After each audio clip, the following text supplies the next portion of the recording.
All right, welcome in to a Friday edition of the Jordy Culotta Show, live, powered and driven here by Go Chevrolet. Shout out to everybody out there for starting your Friday here with us. We appreciate that. Make sure you hit the like button, share button, comment button if you don't mind. We will be here until 9 a.m. this morning. We got Foodie Friday coming at you. We got Nathan Velasquez will be here later in today's show. Nathan talking about the latest on the Johnny Depp and Amber Heard trial. We'll also be eating food from Iverstein's. Galen's going to be through here. Galen will be telling us about the move Iverstein's is going to make here coming up in the next couple of weeks, just down Perkins Road. We will ask him about that move and what's going to be new coming up at Iverstein's. The cooking couple will be here serving us up breakfast before we get out of here at 9 a.m. So it's looking forward to a good Friday. We're going to talk to Ben Mintz. Mintz is in South Louisiana. He has been down for the last couple of days. We'll ask him about his experience crawfishing yesterday in Southwest Louisiana. We'll ask him about his trip down to New Orleans, and we'll also get his thoughts on the New Orleans Saints schedule revealed last night. Saints look like they have a chance, man. Make a playoff push here with the schedule. Not as many quarterbacks. If you look at the quarterbacks that they're going up against, a lot of them in some turnover. And we will talk about the New Orleans Saints schedule coming up here before we get out of here at 9 a.m. John Emery's supposed to make his way through here from Crowd Push. Of course, we've told you about Crowd Push a couple of times here with what they got going on. It is a fan-funded site that is helping with NIL stuff. And you talk about some of the legislation or some of the rules that may be coming down on NIL, which is prohibiting collectives. The Crowd Push forum and the Crowd Push platform is something that clears all of that. So if you want to learn more about Crowd Push, check them out online at crowdpush.com. It gives you, the fan, the opportunity to not only help individual players, but entire teams, whether it be a football team, a basketball team, a gymnastics squad, whatever it may be. You can learn about it over at crowdpush.com. True Blue Water brings you our water every single day. TRUBluewater.com. TRUBluewater.com. If you want to get on to the delivery route, you can do that. Carpool Queen is out of town here on this Friday. Move Lloyd into the co-pilot seat as Stewie. That's right. The executive producer of the You keep saying executive. You never gave me executive. I never got that title. I worked hard for it, too. We'll get there. Yeah, that's right. More important. And that's right. The associate assistant producer, Lloyd. Co-host. Courtney, who is on his way to Pebble Beach this weekend. I mean, bad luck be damned on Friday the 13th. Step on a big-ass piece of glass this morning. Brutal. I'll play through it. Friday the 13th, ladies and gentlemen. Everybody out there nervous? Struck early. Anybody nervous? Anybody scared? Anybody worried about Friday the 13th? I am not. I'm fighting through it. No black cats running in front of my path today. Not walking under any ladders. Don't want to break any glass or mirrors, though. Apparently, yeah. But that wasn't on Friday the 13th. I have no idea where it came from, but caught me yesterday. Unfortunate series of events. I sent Stewie the picture. Looked like a murder scene in the penthouse last night. Just trying to pack, trying to do everything right. Just brutal scenario that happened to me yesterday. But we'll fight. Came back from my lesson, trying to get ready for this Pebble thing. How you hitting it? Good. Got a little tune-up just to make sure, fine-tune everything, remember everything that I was taught, and then I get smoked by my own misfortune. Oh, Katie. The Carpool Queen is out. She is on the beach celebrating. Despite her best efforts. Look at her in the chat. Mm-hmm. Yeah. Got a feeling she'd like to be back here on this Friday morning. With her family. Should have said Stewie. Yeah. Stewie would have been a great addition to the girls' trip that Katie's taking down there in Florida. I would have gone with the afro comb pick the entire time. Robe. A little glass of Cavassier. Yeah. A bad motherfucker wallet. Hanging an asparagus-style blunt out of his mouth the entire time. It could have fixed the car ride, I would imagine. Yeah, for sure. All right, make sure you hit that like button, share button, comment button. We appreciate you being here. Last night, the NFL unveiled their schedule, and this is what the NFL has become, right? Everything is now a production. Everything is taking up television space and selling advertising around it. And last night, the schedule unveil was the same thing as we've seen with the NFL, as it ran just about 3 hours last night. But the Saints found out who they're going to open up with. Saints did a little social media as they had Choppa and Juvenile sitting in with CD Deuce and Cam Jordan that they had on their social media last night. So everybody was taking advantage of the big night last night. But to the games and to the schedule, from the New Orleans Saints standpoint, look, you know about the NFC South, and obviously Tom Brady is there, but with the turnover that Atlanta is seeing, Matt Ryan is out in Carolina, obviously a new day as far as the quarterback is concerned. You open up with your first 3 games in the division. Saints will be in Atlanta on September 11th at noon, opening up the season, and then they come home for their home opener versus Tom Brady and the Tampa Bay Buccaneers in Week 2. Then they will travel to Carolina in Week 3. So the first 3 weeks of the season, you are battling your NFC South opponents. After that, it will be Justin Jefferson and the Minnesota Vikings in the Louisiana Superdome to start off the month of October. Then it'll be Seattle will make a trip down to New Orleans here in the middle of October, and then on October 16th, the first game that a lot of people have been talking about and buzzing about is obviously the Cincinnati Bengals making their trip to South Louisiana with Joe Burrow, Jamar Chase, Tyler Shelvin, and the crew. This game is at noon. It is a little head-scratching to see this game not in a prime time viewing window, or even like a national game of the week at a 325 spot. I do believe that this game should be eligible to be flexed, so I don't know necessarily if this is going to be the actual launch time of Cincinnati and New Orleans. Maybe this game could get flexed to a Sunday night game or possibly into that 325 playing window. But either way, on October 16th, Joey and the Bengals will be in town taking on the Saints. Day before, LSU is going to be at Florida. So no Burrow, no Chase inside Tiger Stadium, as the Tigers will be in Gainesville on October 15th taking on the Gators. But through the month of October, they go to the Arizona Cardinals come here. The Saints go to Las Vegas to wrap up the month of October. I don't want to go down every single game. I just wanted to give you an idea of how the season starts. But just from an overview standpoint, when I immediately saw the schedule, my initial reaction was Saints have made the moves in the offseason to keep their roster stacked and talented. They obviously were able to sign Jameis Winston, who was on the NFL Network last night and said he was feeling ready to go and should be well ready to go once training camp and the season gets here in late July. But when you look at the Saints' schedule, there is a lot of question marks as far as the quarterbacks that they're going to be playing. Obviously, with the Falcons in Week 1, no Matt Ryan. Desmond Ridder is there. Marcus Mariota is there. The Carolina Panthers in Week 3. Obviously, Tom Brady and the Tampa Bay Bucks. Brady is kind of the outlier of this thing.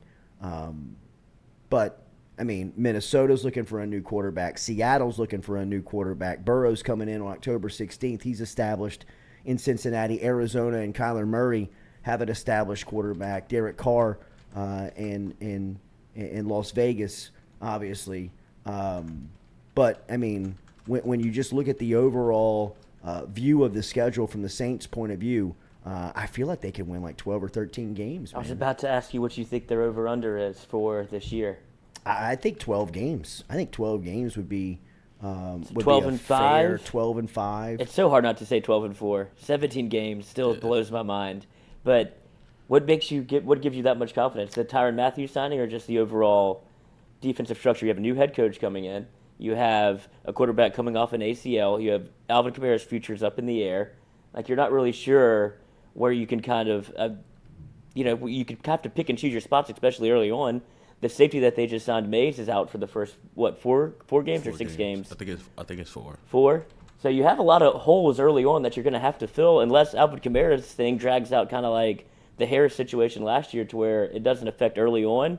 But I'd rather kind of get those lumps out the way, and instead of have it drag on, and then you're in week 12, week 13, and it moves on to where you're in kind of must-win mode.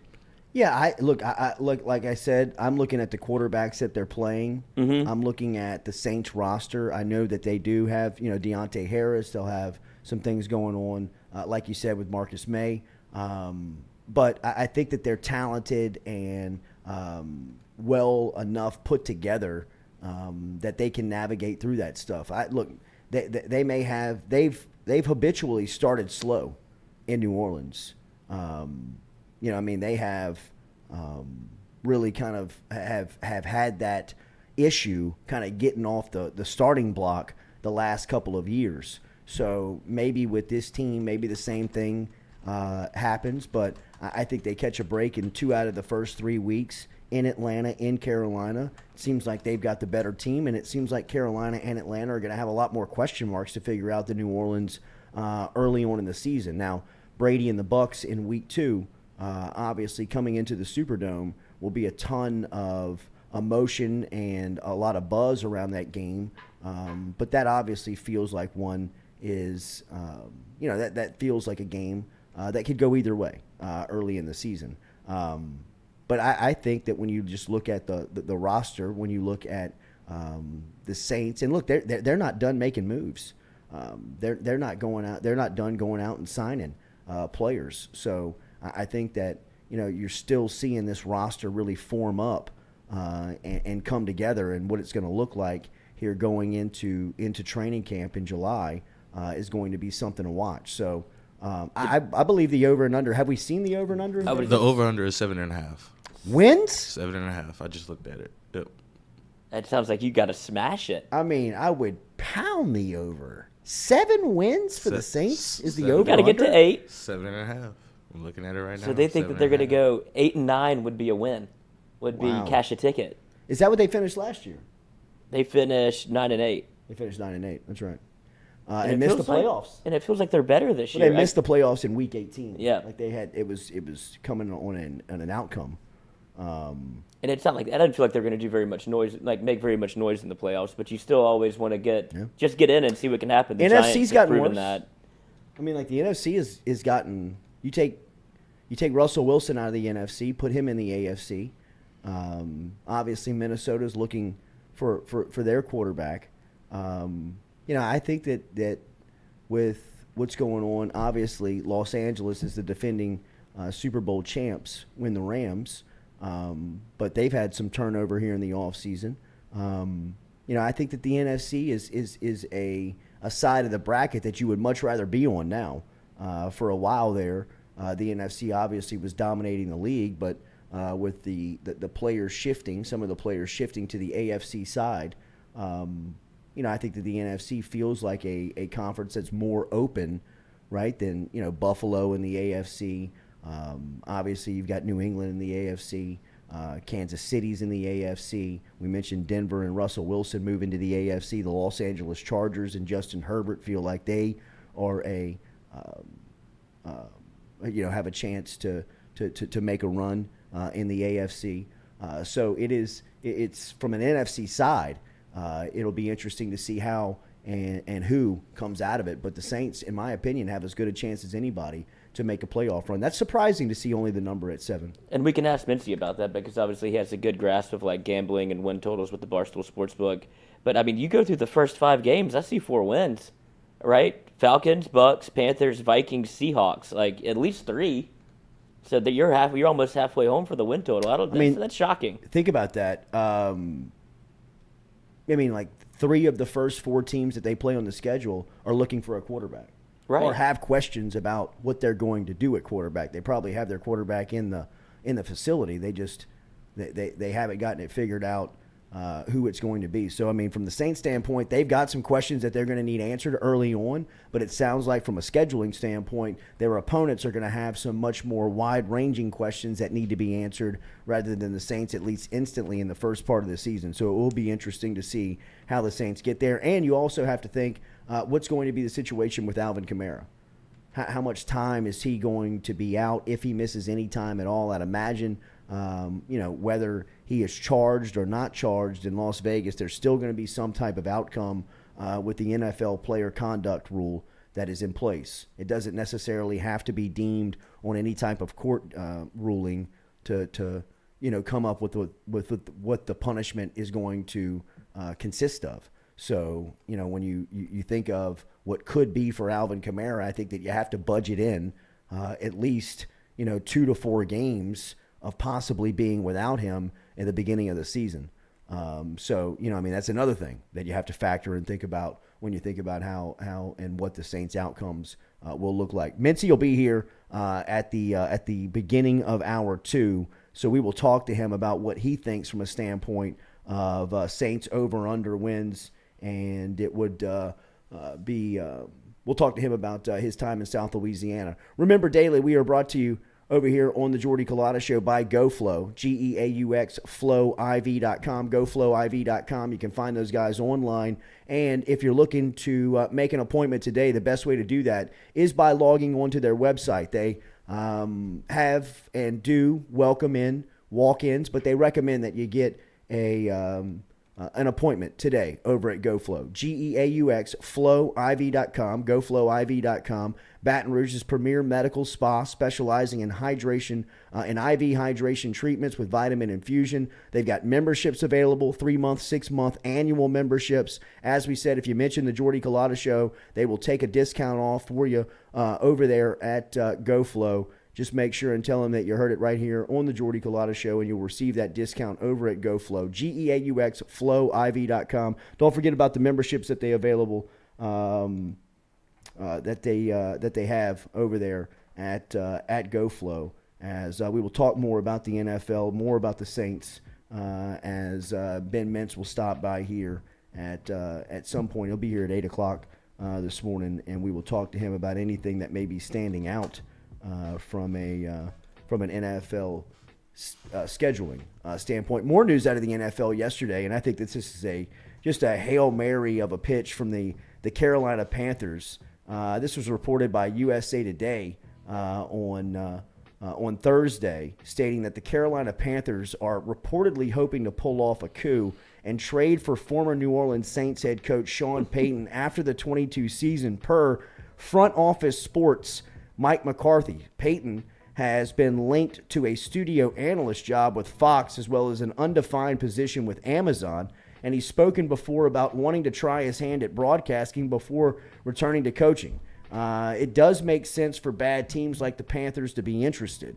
I don't know if Sean Payton is looking for a rebuilding project if he's coming back to coaching, right? And the Panthers are a total overhaul at this point. Matt Rule, who's the head coach, is embattled.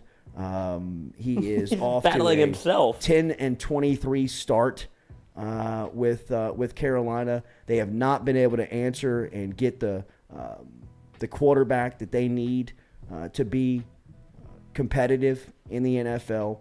And this feels like David Tepper, who is the owner for the Carolina Panthers and one of the wealthiest owners in the league, in the room, is just trying to find his way, man.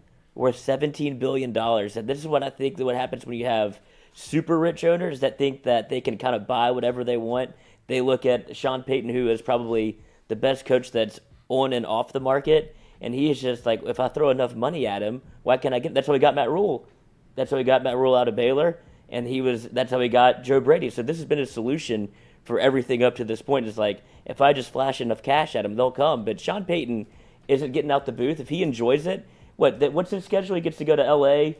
once a week, and he has to just kind of be with the B team and flirt with the A team a little bit, say a couple words, and cash a check. He's not leaving that for the Carolina Panthers. They don't have a quarterback. Their GM said it himself whenever they asked. They're like, hey, is Sam Darnold your starting quarterback? He said yes. And then 30 seconds later, he's like, hold on. I have to walk that back. They told me not to say anything about Sam Darnold here. He's not our starter. I'm trying to get better at saying stuff to the media. And it's like, poor Sam Darnold just got put in a hurricane. But that's what Sean Payton would be walking into, is a scenario with no quarterback, or you get him, they have a top 3 draft pick, and you hope he can groom one, which would make the Carolina Panthers maybe a little scary.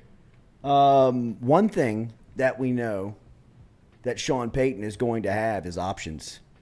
Whenever Sean Payton is ready to get back into coaching, and whenever that may be, he is going to have a buffet of options to walk back into. He may have his pick of the litter. He may be able to look at any situation outside of maybe the Los Angeles Rams and the New England Patriots at a situation, and maybe like Andy Reid in Kansas City, where he may just say, look, I want to be there. I want to coach that quarterback or that team and take them, and have the opportunity to take them to the next level. He is it has been shown very early on here in the negotiation, or at least the interest time of finding out where Sean Payton sits and where he kind of stands within the eyes of NFL executives. And it feels like he is like a golden goose.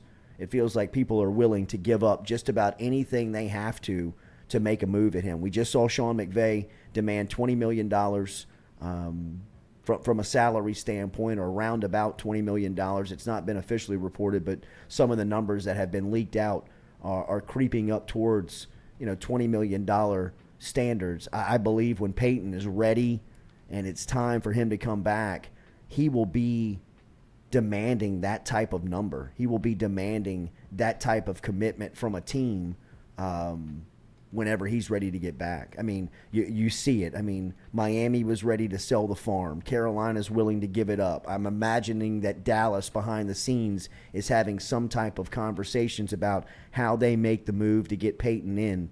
And countless other squads, I'm sure, are too, have Payton as on top of the wish list of head coaches that could be next in their organization. So it will be interesting to see what happens and the demand on the market that Sean Payton is able to get. From the Saints standpoint, you kind of hope that Payton makes the move here in the next 2 years so you can get you can get some value for him. You can get something in return for him while you still own his rights. Does he age like a player would in terms of like picks? I don't think so. Yeah, I wouldn't think so either. But if you're the Saints, you obviously feel like he's not coming back to New Orleans. No. So you don't. At this point, you're fine with trading him, I guess. But there's always something in my mind that holds out hope that he would come back. But that's just because of what he's been able to do in New Orleans. And like you said, he's a top 5 head coach anywhere you put him. Like, he can do the job because he did it in New Orleans. So if you can turn that around, you can turn probably anything around. He's got a proven scheme and coaching style that works. So I guess if you're, like you said, I don't want to trade him because I still hold out hope that he would come back. But this is all without Dennis Allen seeing what he's done in the first year. But it still feels like a lot of people, or at least a lot of Saints fans, will always hold Sean Payton in high regard and would, the door's never shut. And until, I guess, you pull off a trade and you would get, what, a first-round pick? Yes, you would get, in return, you would get, I believe, multiple picks. Not multiple first-round picks, but at I least believe the first rounder to start absolutely. off. And I believe a second as well. I mean, if you remember, this was done back in like 2002, 2001, when John Gruden went to the Tampa Bay Buccaneers. I mean, the Buccaneers were so hot on Gruden's trail that they were willing to give up multiple first-round picks to the Oakland Raiders. And at the time when they made the move in Gruden's first season, he was able to take Tampa Bay to the Super Bowl and actually beat his former team, the Oakland Raiders, with Rich Gannon, and Jerry Rice was on that team with Oakland that made it to the Super Bowl, that Derek Brooks and Warren Sapp and Booger McFarland and Rondé Barber and Brad Johnson, Big Bad Brad, Keyshawn Johnson, and remember Joe Gervasius, yes, the wide receiver. Yes. Keenan McCardell was on those teams. Mike Allstott.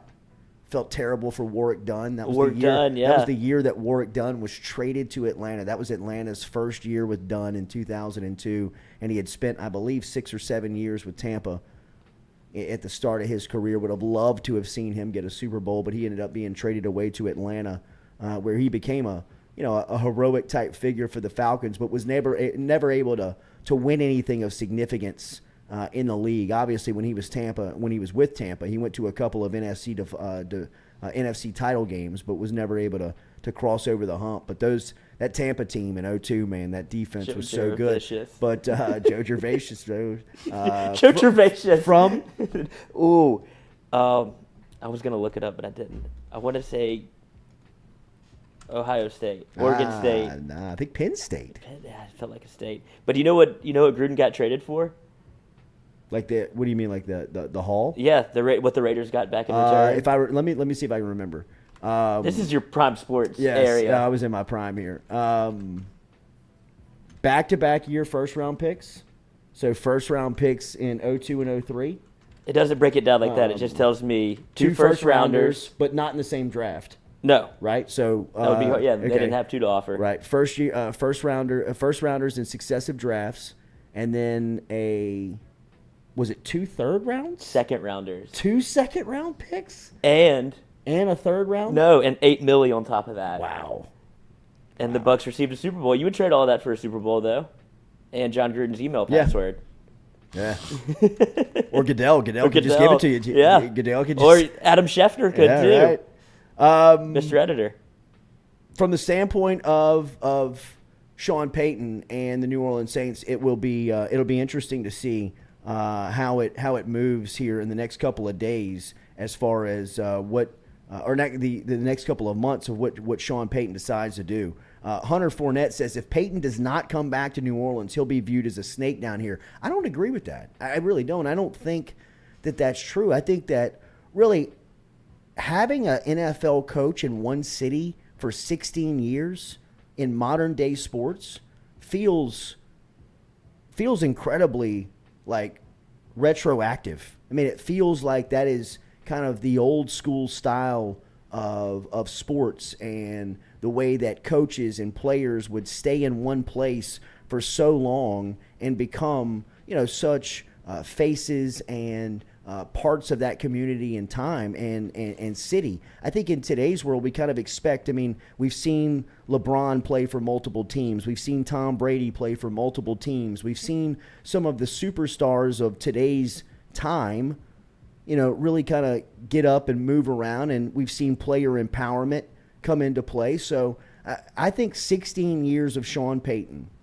in one city and what he accomplished with New Orleans, from my standpoint, I will be pulling for Sean Payton wherever he goes. Now, look, if he goes to Carolina and stays in the conference in the NFC South, that's going to suck, right? If you got to play this guy twice a year, that wouldn't be ideal. I doubt that he does that. That would be very surprising.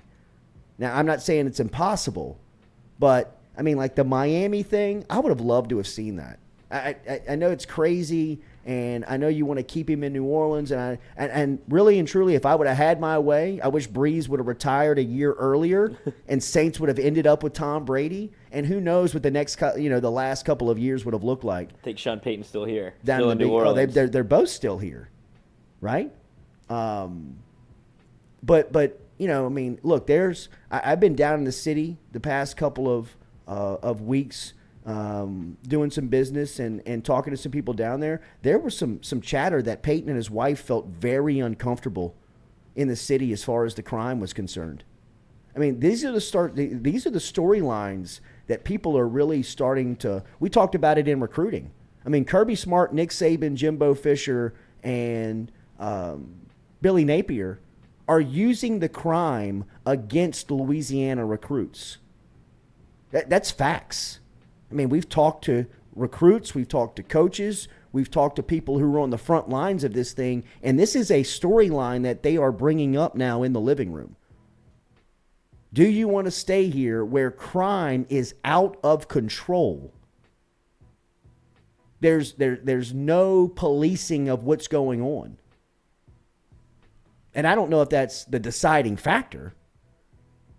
And I don't know if that's, the bottom line decision that people are coming down to it making. But it is something that now is being talked and thought about by people in these types of positions. The people that have the luxury to say, I don't have to do it.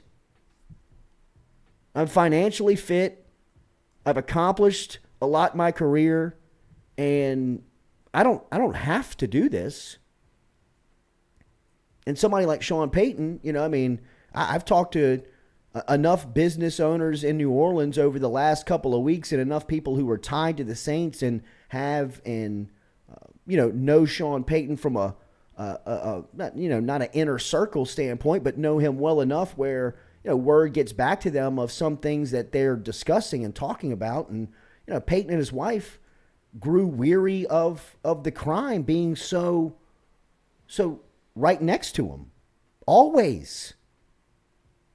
I mean, I saw a report yesterday where a female was mugged on Canal Street at 1 o'clock in the afternoon. I mean, people are all around. No better than anything that's happening down here in Baton Rouge. I'm not casting any stones. I know it's a glass house that we're throwing from. I'm just saying that people are using that against us. Whether it be recruiting prospects out of the state or whether it be negotiation with long-term contracts with coaches. I think people are thinking about these things now. If you're living in South Louisiana. So, I mean, that's just the facts. I mean, that's no scare tactic. That's no, that's just what's going on. I mean, Saban is using the crime records against LSU. Kirby Smart is using the crime patterns against LSU prospects, Louisiana prospects, against LSU. That's fact. And they're doing it because they can. Because the crime's out of control. And, if Sean Payton and his wife, who live in the middle of downtown New Orleans, they lived right there in the middle of the city, felt unsafe and felt like the time had kind of passed. How can you disagree with him? How can you fault him?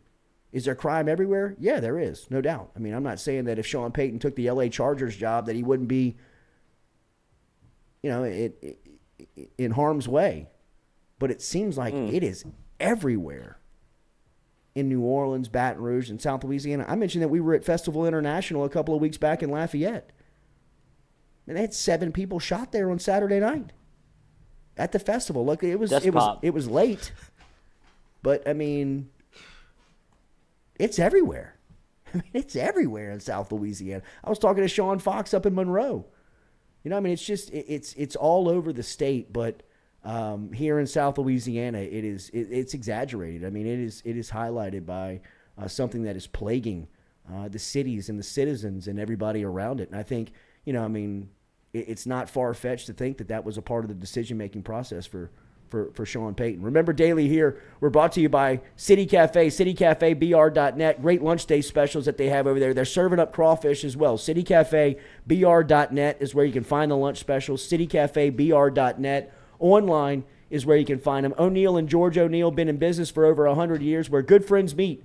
Stop in and see City Cafe today. Tell them you heard it here on the Jordy Culotta Show. Love their brunch on Sundays, man.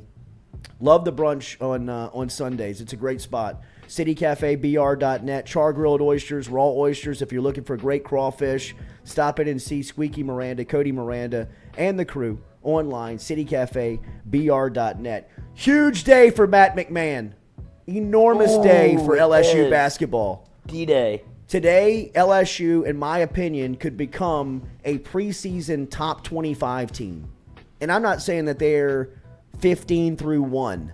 They may be 15 through 25 and probably 21 through 25. But if Adam Miller pledges his commitment to come back to Baton Rouge, and by all accounts, it seems like LSU is sitting in a really good spot right now here on decision day.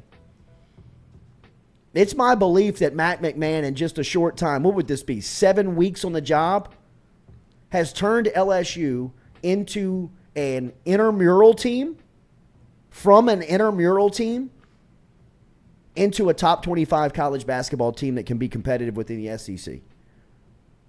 Even if Adam Miller decides to go to TCU, let that be on the record. If Adam Miller decides today that he's going to leave Baton Rouge and he's going to TCU, the work that Matt McMahon and his staff have done to get LSU even to this point in the discussion, to me, is an enormous, great sign of what could be for the program, or what's on the horizon for the program as far as the future and the players and the competitive spirit of what's being built within LSU basketball. If you get Miller back today and he pledges to LSU, LSU's a top 25 team. If you were a season ticket holder and you were looking for the competitive balance or the competitive spirit that LSU had played with the past couple of seasons to be upkept, I would say keep your season tickets.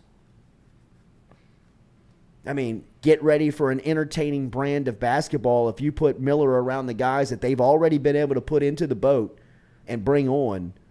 I think that this is going to be an incredible year. If you're asking me what I think he does this afternoon, I believe Adam Miller is going to stay. I think that Adam Miller is going to stay in Baton Rouge, and this is the reason why I believe that Adam Miller is going to stay. Relationships. The people. Sean Eddy deserves as much credit in this recruitment as anyone. Who's Sean Eddy? Sean Eddy's the basketball trainer that's been there for 18 years. But through this rehabilitation process, Adam Miller has grown so close with Sean Eddy and gained such a trust to him that I believe at the end of the day, and by the way, Adam Miller earlier this week, 100% cleared to return to basketball activities. So he's out of rehab. The knee is strong enough. He's already starting to hoop again. I mean, he's playing 5-on-5. He's out there playing. He's back at 100%. So the days of Sean Eddy and building the relationship, all that stuff has kind of come and gone. And now where they are, now where they sit, people like Eddy, Tasman Mitchell, who has remained on the staff. Mitchell, of course, was an assistant for Will Wade. He is now the assistant to the head coach for Matt McMahon. You know, the familiarity that Adam Miller had with a couple of key personnel figures in crossing over and building that relationship with McMahon, Cody Toppert, the LSU basketball staff, I think has been very instrumental, man. I really think that what they have done as far as the quick time on campus of building relationships and establishing themselves of, just kind of the program that they are going to build has been it's going to be an incredible book. I think it should be a book. I think that this time of LSU basketball is a best-selling book. If you just started to document from a year ago to a year today, it's fascinating stories. But the first year of Matt McMahon, in my opinion, is something that a book is written about because of the job that they're doing just up to this point. I mean, it was me. I was the one 7 weeks ago saying that that Parker Edwards was going to start. I was the one 7 weeks ago doubting Matt McMahon and his staff could get players onto campus. Not Adam Miller, not Tyrell Ward, not these guys I'm just talking about any players. I thought that they were going to have an open tryout on campus like Trent Johnson did. I thought that they were going to have band players playing within the starting lineup. But I eat my words. I was wrong. I was proven that Matt McMahon is a dog. He's a killer. And he can recruit. And that was the biggest question that I had. Was he going to be able to get players? Was he going to be able to sit in a living room and have a message for a 4, 5-star transfer like Adam Miller that makes an impact and makes him stay? Because just the facts of it, the guy's been recruiting a totally different player the last couple of years. Yeah, but he coached John Morant. John Morant's an outlier. Morant ended up at Murray State is a great story. Another story which I believe you make a movie about. I mean, an assistant coach from Murray State went to go watch another player. He hears a ball beaten on the wood floor, a gym over. He's at a vending machine, hears it, walks into it, and there's John Morant playing by himself without any college offers. That stuff don't happen. I mean, incredible story. Incredible that it happened to Murray State. But John Morant just sitting there waiting for a college offer and then turning into the number 2 pick in the draft and potentially the face of the NBA. That's, in basketball world, that's a miracle. They weren't recruiting John Morant the entire time at Murray State is what I'm saying, that caliber of athlete. They need to recruit that caliber of player here at LSU to stay competitive. They know that. up to the point when they had gotten the job, McMahon hasn't done that just because it wasn't his call to duty. But now that he's in the position where he has to, he's aced it. Ace wolfed it. Hopefully. Maybe. What do you think he's selling? Like, obviously, I feel like Will Wade was selling, I can get you to the league. You can come here and, like, he a culture. I'm making LSU basketball fun. Like, you're going to want to play here. What do you think McMahon's message is? It probably feels a little different just because of their personality styles. Sure. I mean, look, man, Wade is a ferocious recruiter and will go and, he'll go to any length to really do it. I think McMahon is much more calculated in the sense of his message is more organized on the structure of the program.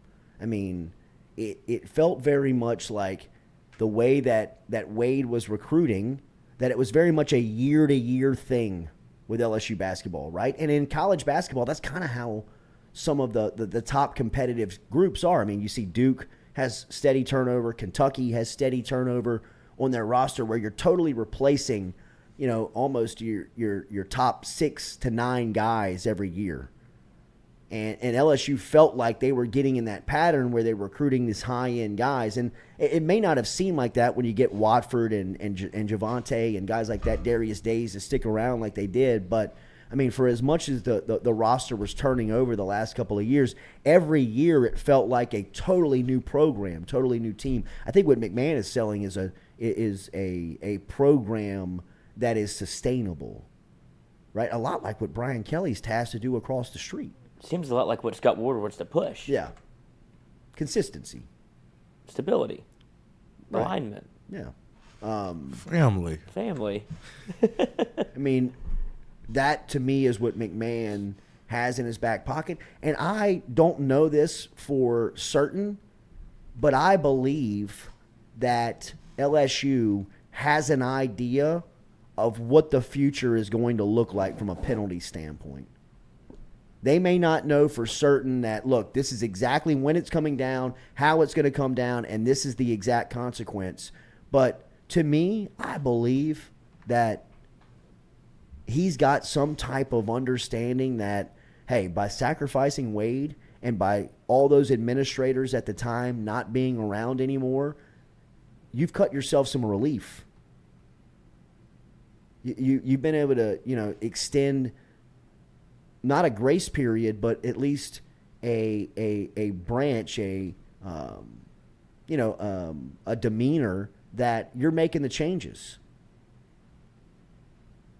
And if LSU can get the call that, they get 1 or 2 scholarship limitations and no postseason ban, well, you're right back up into the air where you thought you were headed. And if you have this roster, to me, it's everything is in play, man, because I think once you put Matt McMahon on the floor and once you put him into he can exit you, man.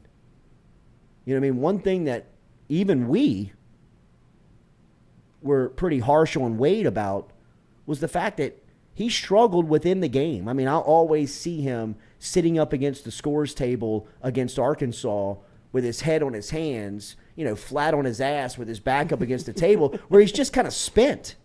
He's kind of like, it looks like he is expressing, I don't know what else to do. I feel like I've got him prepared. I feel like I've drawn it up. I feel like I've shown him what to do, but it's just not translating. I don't think that you'll have that issue from McMahon in the game. I think that's going to be maybe his strongest of suits, and to see him recruit like this, that's why it's so it's so exciting to think about what the future could be. I think he's going to land Miller this afternoon. When and if that happens, the buzz around this program, man, you hadn't skipped a beat. You hadn't missed a step. So, look, man, I can't say enough good about Mac McMahon and what he's done up to this point. I can't say enough about how excited the basketball supporters need and should be for the group and the program of what looks like is being built, after the devastation. after the wave had crashed. So, I mean, it's incredible, man. It's incredible. I believe the announcement somewhere around 3 o'clock this afternoon, and should come on Miller's social media. But I expect him to come to LSU, man. So he's just going to tweet it out, or is he doing anything? No, I think it's going to be a live social, on IG. It'll be just a social media announcement. I mean, that's kind of the way of the world. Yeah, that's where they exist now. I think that they look at Draymond Green, they look at these athletes, they look at Tom Brady, who's starting to control their own media, and I mean, they see that there's benefit to that. How did TCU get in the fight? I don't know that. I don't know exactly how TCU. I mean, because I was thinking big Power 5 player. Jamie Dixon. I know that like early on, like Kentucky, Kansas, Duke, all of them were calling. So I mean, I don't know how that's Jamie Dixon, the former Pittsburgh coach over at TCU.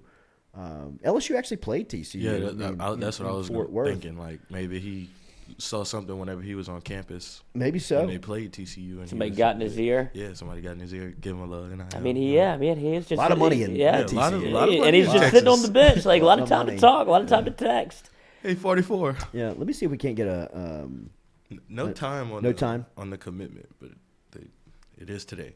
So maybe LSU has more to sell than we thought. We all thought it was Wade, which I know he did a hell of a job recruiting, but it seems like LSU basketball is not just – it felt like it was built on the back of Will Wade recruiting and making LSU a viable option for 4 and 5 stars to come. But maybe there's more to LSU than we thought. But, I mean, I don't know. I've seen the inside of the building. I've seen the PMAC. It's not the most – not a negative recruit, but it's not the most electric place to play. But you can get there.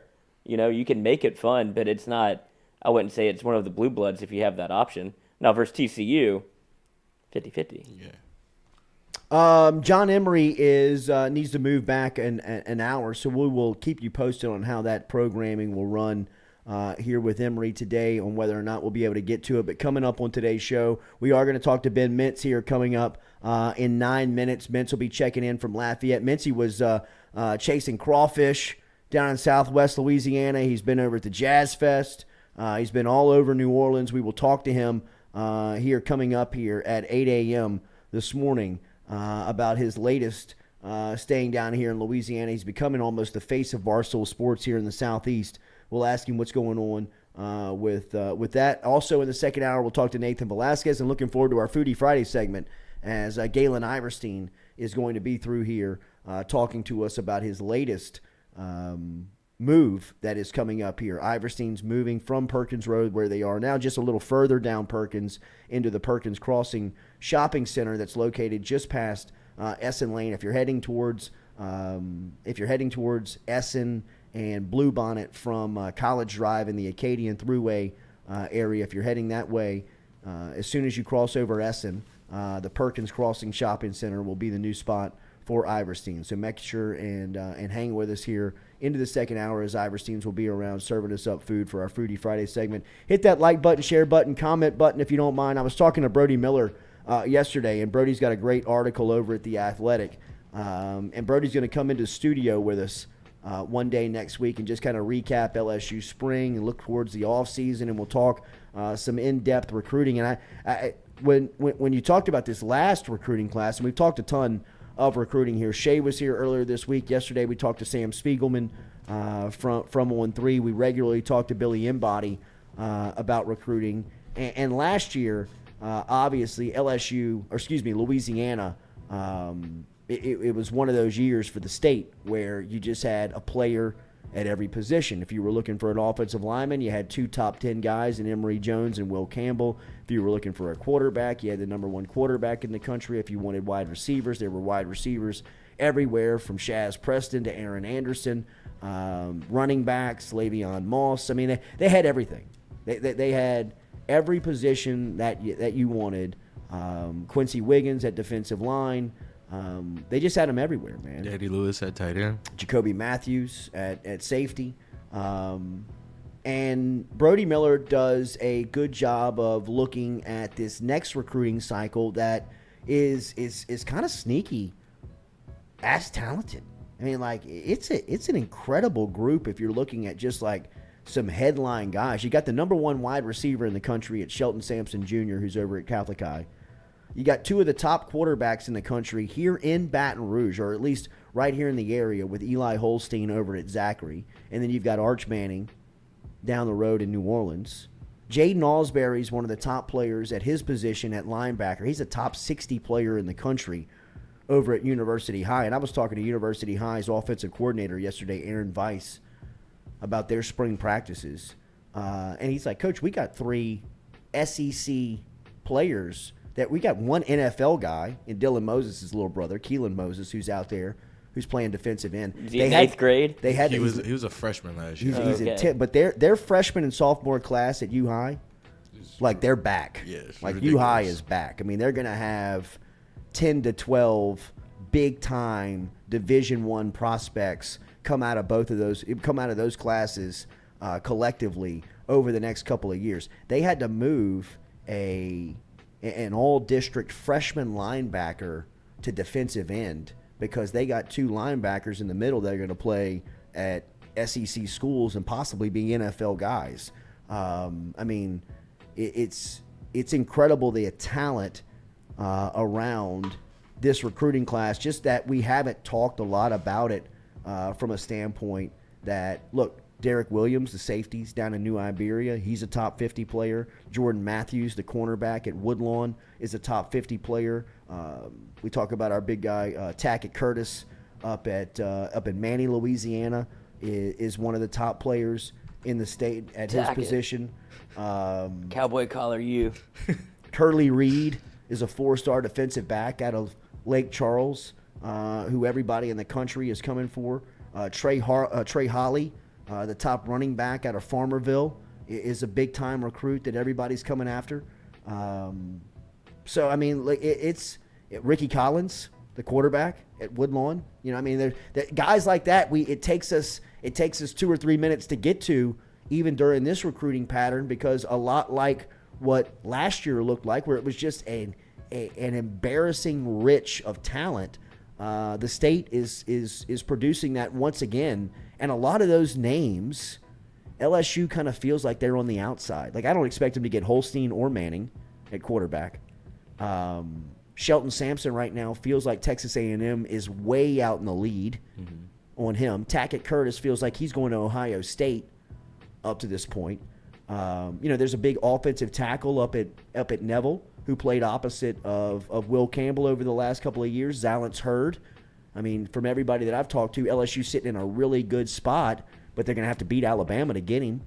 Jaden Alsbury, who's right here in Baton Rouge, who's a real big need for LSU. If you're just talking about positions of need, I mean, they need one of those safety, linebacker, hybrid type players that you can shift all over the field with his type of athleticism, and it's going to be a dogfight between Alabama, Georgia, LSU, Notre Dame on Alsbury. And LSU's kind of fighting what you would believe to be an internal advantage is almost now being spun as a disadvantage on Alsbury, the fact that he's from Baton Rouge, grew up on LSU's campus, is so familiar with the program, is almost now being like used against LSU in Alsbury's recruitment. So it's going to be interesting to see how they can. Do you think they can close on this class? Brian Kelly gets a pass for this year for missing. It does feel like we're outside looking in as they're starting to recruit more nationally. You see them go get the big tight end out of Iowa. Mm-hmm. Like you see the way that they're trending and the players that they're looking for. Is this just because it's Brian Kelly's first year and he hasn't had a full year to be able to recruit, or it's going to be I'm going to recruit nationally and then look at Louisiana because I feel like I can't get some of these guys? Look, man, I looked up and I saw that a tight end in Utah had LSU in their top 7. Let me get the guy's name just to make sure that I'm right here. But I did think right when I saw it, Hunter Clegg. Yeah. Out of Utah, Brian Kelly's team now. I mean, Hunter Clegg's final 7 that he tweeted out on Cinco de Mayo. He tweeted out, "My final 7 is Utah, BYU, Baylor, Stanford, USC, Auburn and LSU. Like, I mean, I get it, but the amount of players that they flew over to get to Utah to talk to this tight end is countless on the guys and the relationships that they have set in Texas, Louisiana, and players that are dripping off of trees that LSU has recruited in the past. I'm not saying that I know how to recruit LSU football. I just know the way that LSU football has been recruited and been successful has been done primarily with Louisiana and Texas athletes. And going to Utah and going to Missouri Iowa. And going to, Middle America usually does not translate in the SEC at skill positions. You want to go get me Ethan Posick out of Illinois? You want to go grab Garrett Dellinger out of Michigan? Okay. But if you're going to grab tight ends, wide receivers, and running backs out of Middle America, that doesn't translate. He's actually an edge. He plays tight end in high school, but he's going to be an edge. That's even worse. I know. I mean, might turn out to be Aiden Hutchinson. So you're recruiting like Brian Harsin now. You know what I mean? It's tough. Hey, Brian Harsin can recruit. I've seen the inside of that office. He got at least one 5-star. But, It's frustrating a little bit. It is. Because, I mean, you're going to see an LSU team that looks totally different than what you're used to. I mean, what I think of, we were talking about the 2004 game with Devery Henderson flying across the field. Oh, Mintzy. Hey, buddy. Oh, a little sneak peek. Got to turn him up, turn him up. Okay. Hold tight. Yeah, hold tight, Mintzy. Hold tight. Let's take a break. We'll be right back. We'll talk to Ben Mintz from Barstool What a shock Sports. it was to see him. Gorgeous man. The crawfish king Of Chicago. from Southwest Louisiana. Ole Miss is in town for a 3-game set. Mintzy will be at the box all weekend creating content. We'll talk to the face of South Louisiana and the Barstool Sports. We will talk to Ben Mintz next here on the Jordy Culotta Show. You're Abe Froman, the sausage king of Chicago? Why, yes. Yes.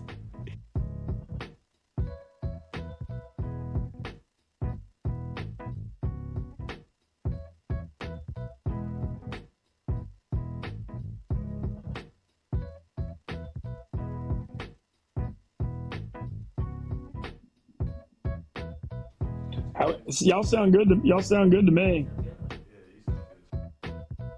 I got headphones on.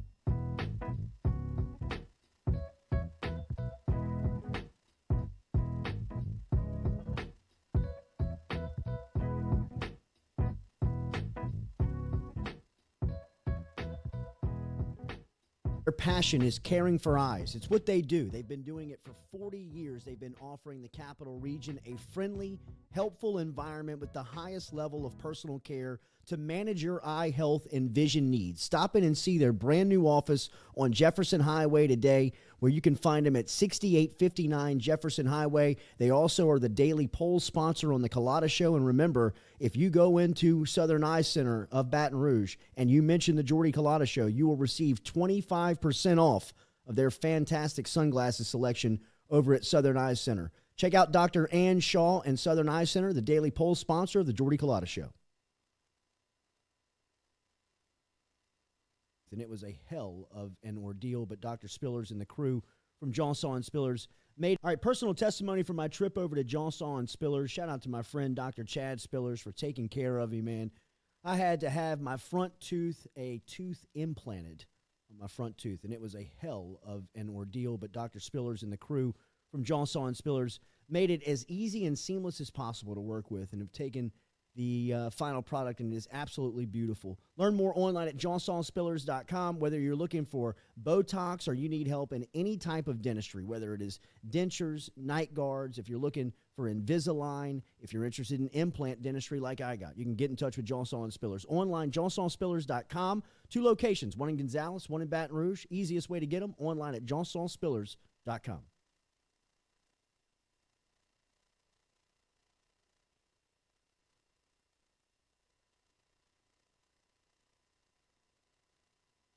Red Stick Sports, a local staple in Baton Rouge to all sports fans, was founded back in 1981 and has remained a family business for over 40 years. Today, they still have the great selection on the floor, but they're also a leader in custom apparel for businesses, sports teams, and other groups. Take it from us, everybody over here at FM Digital Media. They help us out with all of our apparel. Let them help you out today. Go ask for Cody over at Red Stick Sports. Check him out online at redsticksports.biz.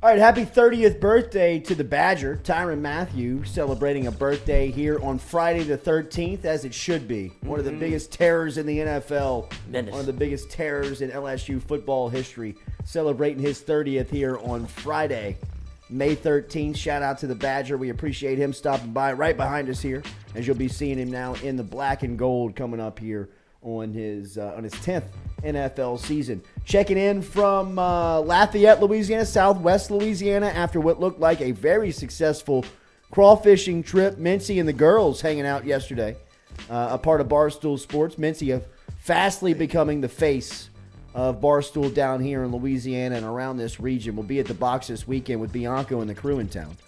We go down to Lafayette now to check in with Barstool's finest, our guy, Benny Mintz. Benjamin, how are you? Good morning. Good morning, Jordy. Glad to be on the show and very glad to be sneaking over to Baton Rouge here later this afternoon. Look, anyone that knows me knows Ole Miss LSU, no matter what sport it is, always brings it out of me. It always will, with me going to Ole Miss and obviously working down and living in Baton Rouge and all the relationships I have down there. And you know, it's been a pretty miserable season for the Rebs, but they've showed some signs of life lately, sweeping Missouri and winning at Southern Miss, and now they actually have an outside shot to sneak in the tournament. So excited to be back in Alex Box this weekend, see some baseball, hoping the weather holds out. 7:30 start tonight, the game actually on ESPN2. I'm actually going to go tonight and tomorrow, and then I got to go back to New York on Sunday. So I'm going to 2 games, and going to be hanging out in Baton Rouge. Going to go see my buddy's band, the Iceman Special, at Chelsea Saturday night, too. So it's going to be a fun little weekend. Mintzy, another successful trip for you down here in South Louisiana, whether you were bagging crawfish or listening to live music. What's the latest trip been like? Oh, man, this one's been great. This is the last of the spring run because, as y'all know, Louisiana gets hotter than hell in the summer. This is probably my last trip down here till football season. But this one worked out great. First Jazz Fest in 3 years, so you know I'm going to miss that. Had a ton of fun down there for Jazz Fest. You know, kind of felt like I could have done a little more content on that, to be honest. But had a really, really good time. Got to see the Black Crowes for the first time in 15 years. They were my favorite bands in high school.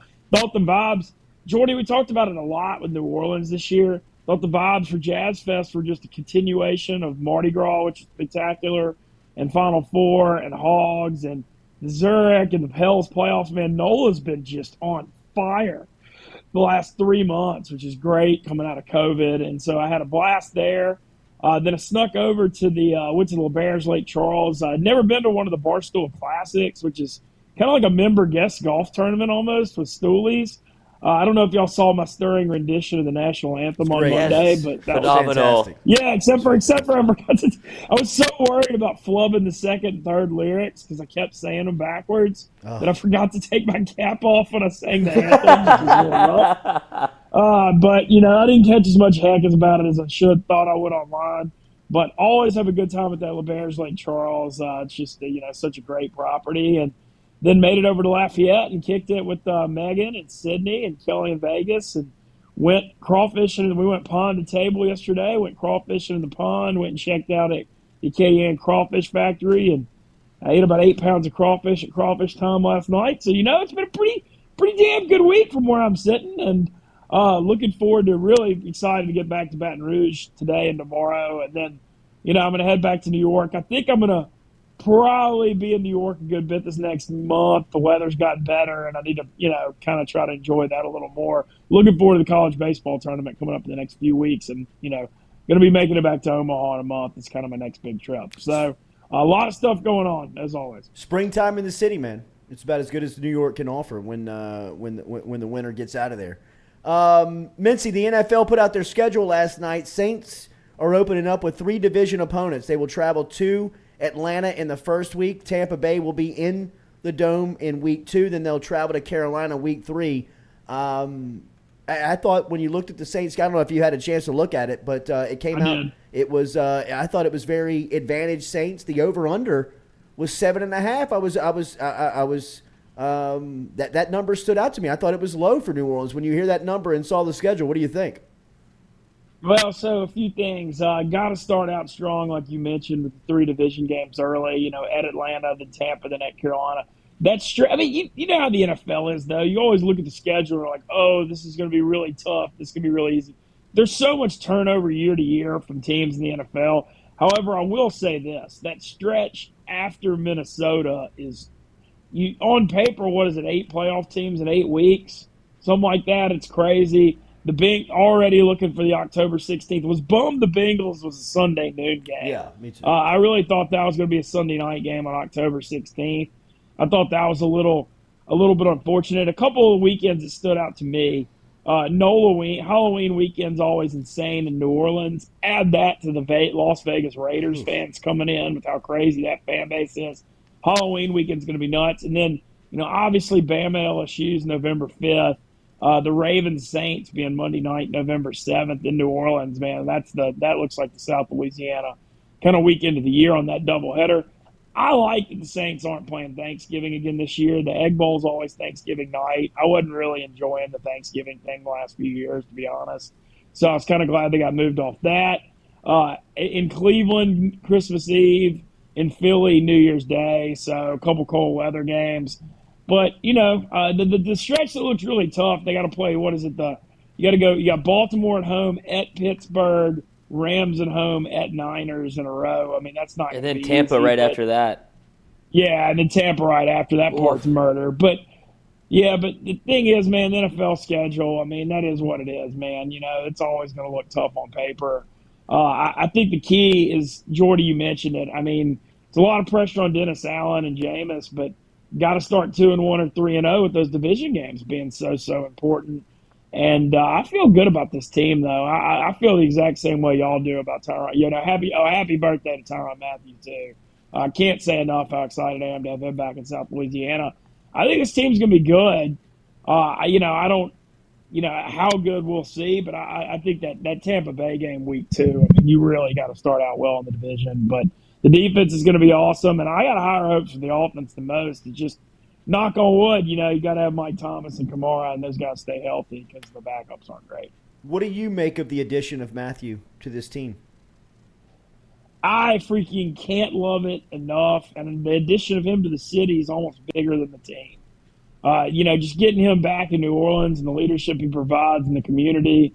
I already saw he did stuff with Son of a Saint, which is a charity I love that mentors fatherless boys down there that I'd like to get involved in the future.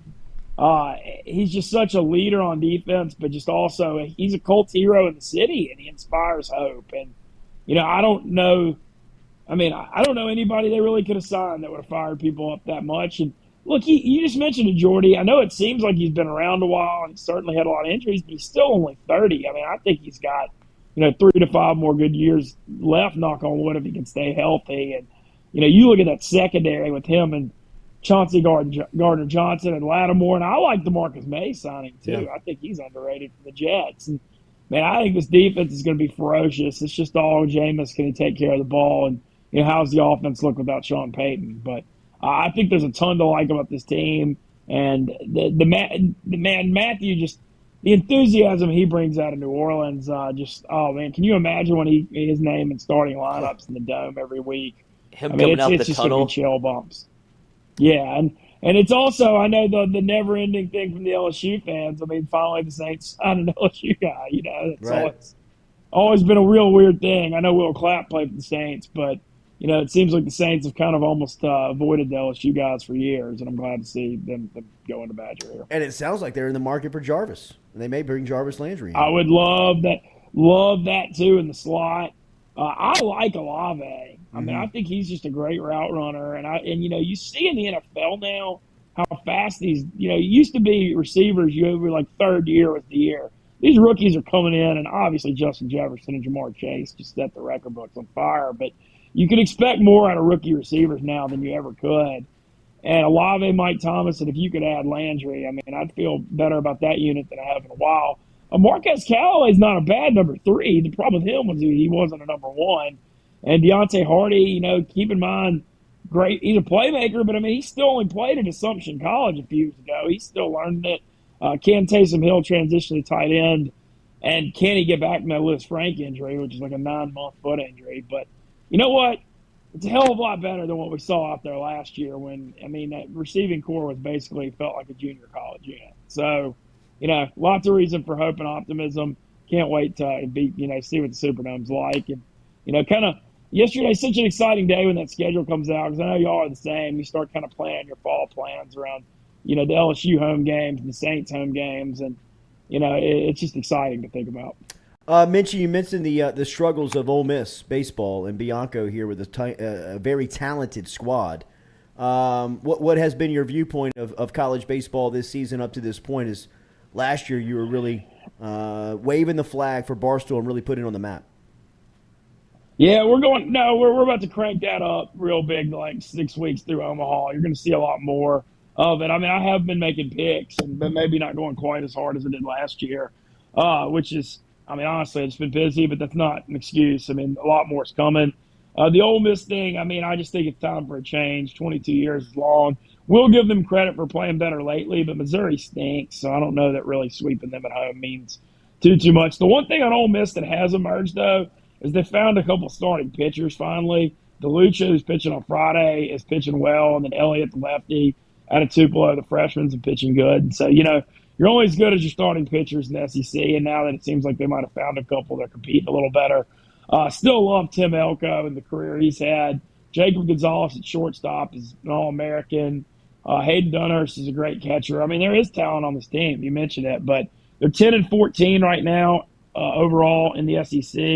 I remember last year LSU 13-17 snuck into the NCAA tourney. They played, one of the hardest schedules in the country. I think you got a shot if you get to 13 wins. If you get to 14, you're going to get in. They got LSU at LSU this weekend and a pretty good A&M team at home.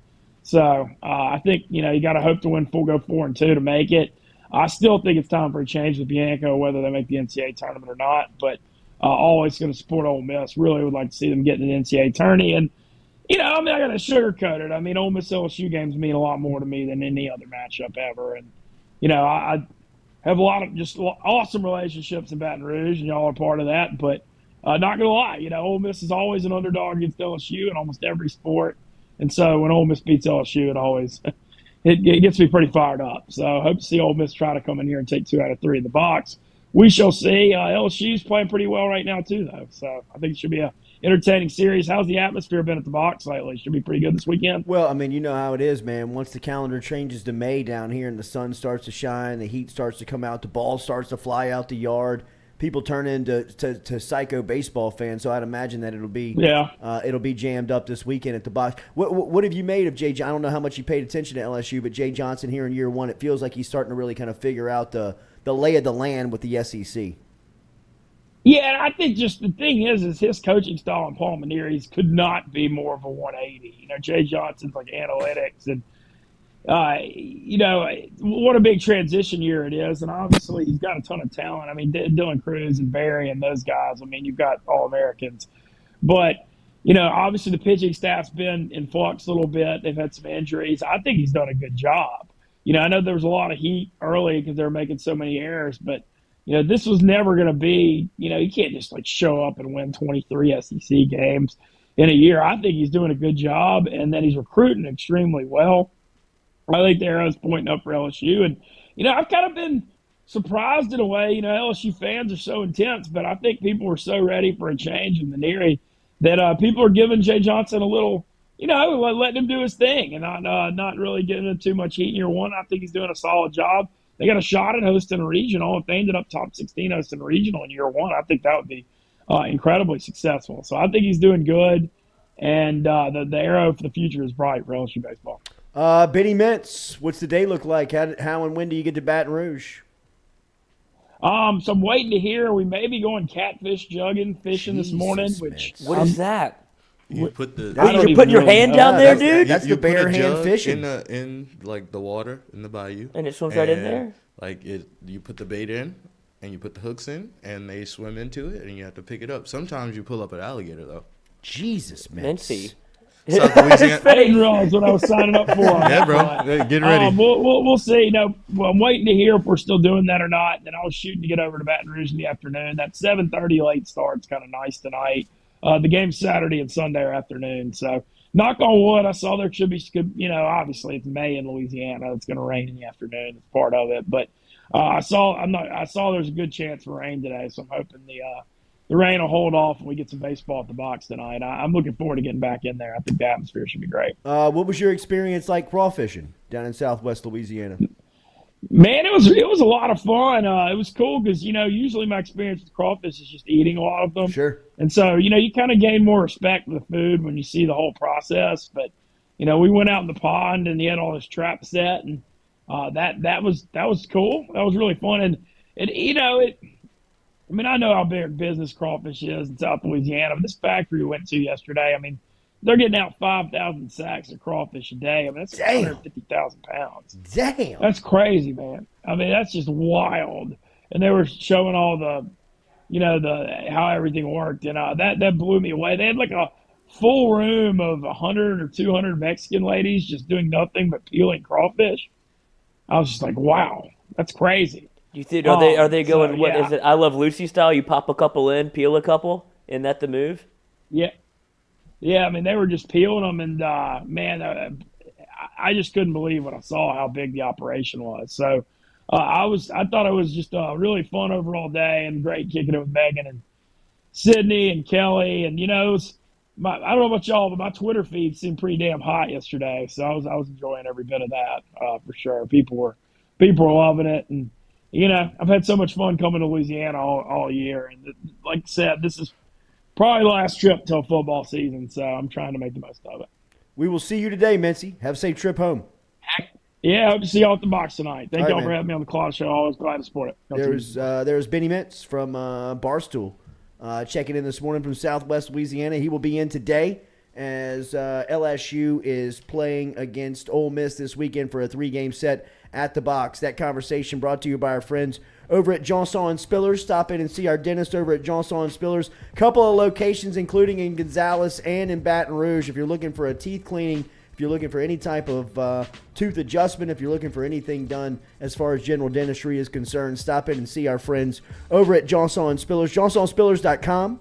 JohnsonSpillers.com is where you can find them online and make an appointment there to keep up with the best in the business over there. Dr. Chad Spillers and Dr. Johnson over at Johnson & Spillers. Baton Rouge and Gonzales locations. Stop in and see them. Easiest way to do it is online at JohnsonSpillers.com. We will talk more here on the Jordy Culotta Show next when we come back. Remember, Foodie Friday segment coming up before we get out of here, presented by Iverstein's. We will also talk to Nathan Velasquez at some point coming up here before we bounce out at 9 a.m. Hit that like button, that share button, that comment button. We'll be right back here on the Jordy Culotta Show, driven and powered by Go Chevrolet.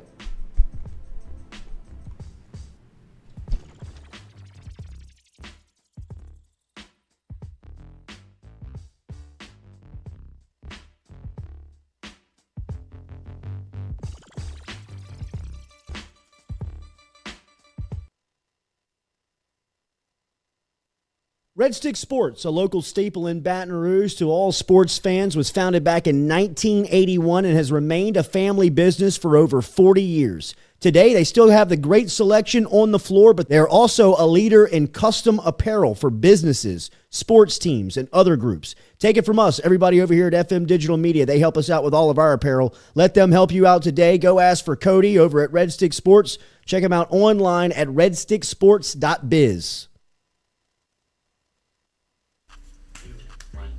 Hey y'all, it's Mikey from Mic'd Up. Catch us live every Monday and Wednesday, 11 to 1. Talk gambling, talk sports, have a ton of guests in here, get a little perspective from the athlete side of it. We got Lloyd in the house, Jay Mitch is in here a lot of the time. It's a fun show, great show.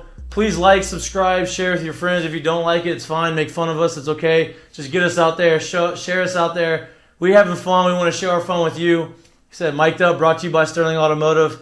Every Monday through Wednesday, 11 to 1. Catch us live on YouTube, baby. See y'all.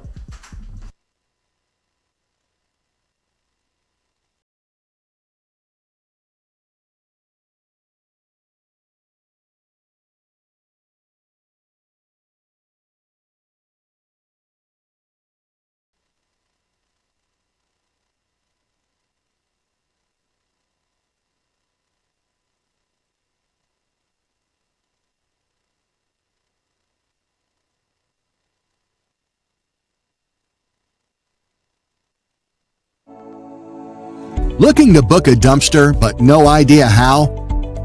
We've made it quick and easy for you. Check out our website at moralesrolloffs.com. Let Morales Roll-Offs know your desired delivery date and finally, provide your contact details. To make payment, look out for an email invoice with all your booking details. On delivery day, our driver will notify you through text and email that your dumpster is ready and on the way. Now you know how easy and convenient it is. Call Morales Roll-Offs at 225-427-0000 for your dumpster.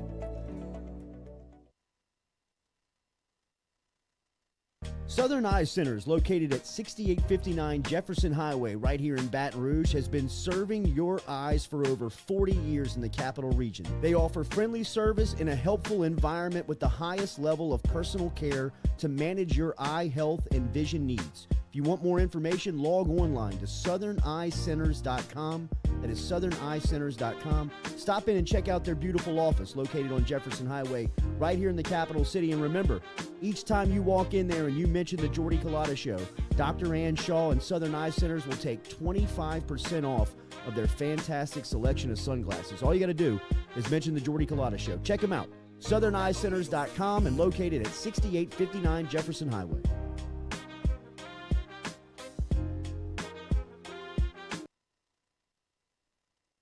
All right, personal testimony from my trip over to Johnson and Spillers. Shout out to my friend Dr. Chad Spillers for taking care of me, man.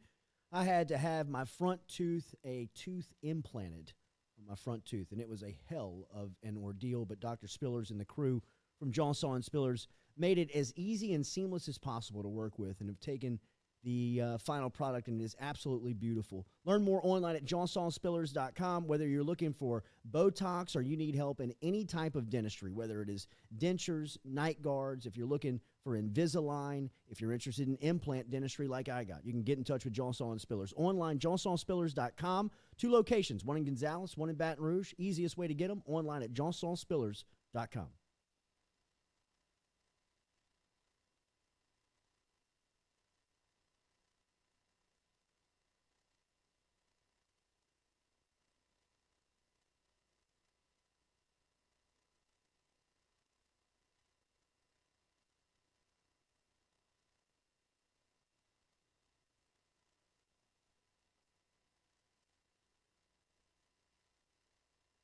Shout out to Tom Granning from everybody over here at FM Digital Media, as he is our fuel sponsor. Whether it's fuel cards or snacks, he's keeping us going every day at FM Digital Media. If you're out on Highway 61, make sure and stop in and see him over at Go Mart. It is located in Natchez, Mississippi. It is our favorite convenience store, and it's for our guy Tom Granning, who supports us every day over here at FM Digital Media.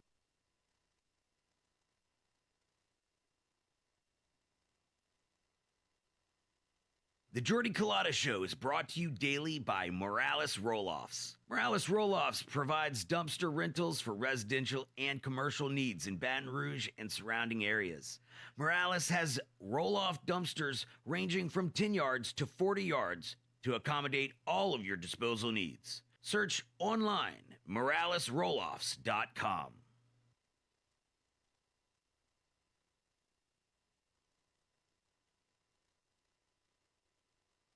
Do you have questions about your finances? Are you looking for recommendations from a skilled financial advisor? Get in touch with our friend Daniel Newman over at Edward Jones. You can find him easily by logging online and shooting him an email at daniel.newman@edwardjones.com. That is daniel.newman@edwardjones.com. Whether it is help with your 401k or just fiscal advice heading into the new season, get in touch with Daniel today.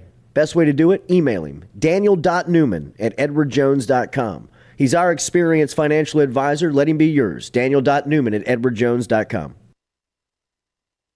Go Chevrolet is proud to announce Go Express Auto Sales, the new used car lot located in the capital city of Baton Rouge, Louisiana, at 11522 Florida Boulevard. Go Express Auto Sales is online at goexpressautosales.com, or you can search them on Facebook and social media at Go Express Auto Sales, the newest addition to the family of Go Chevrolet. Remember, Go Chevrolet is located down in Laplace, Louisiana, but now welcoming aboard Go Express, the new used car lot located in Baton Rouge, Louisiana at 11522 Florida Boulevard.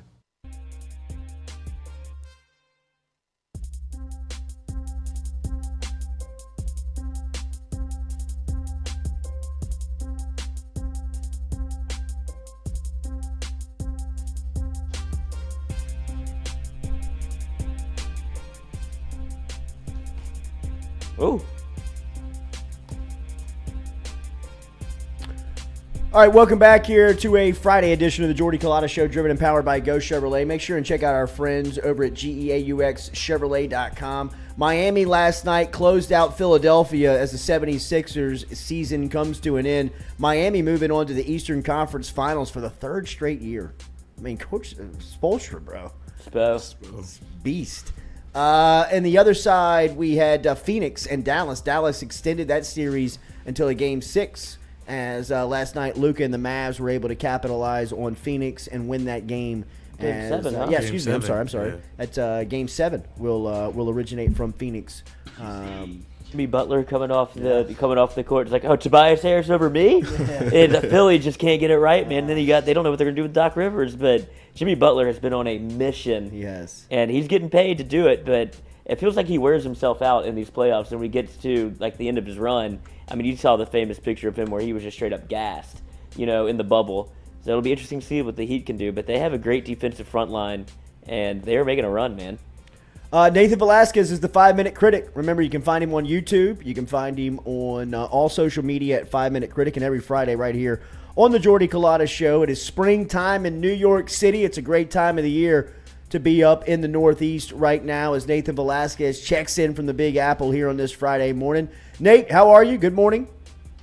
Good morning. Yeah, going good here. Everything's it's finally warm. Don't have to talk about the weather all the time because it's not a news story now. Love that. So happy about that. How's it in Louisiana? It is good. It's hot. It is summer hot down here, which I love. Nathan, Ozark's finale earlier this week.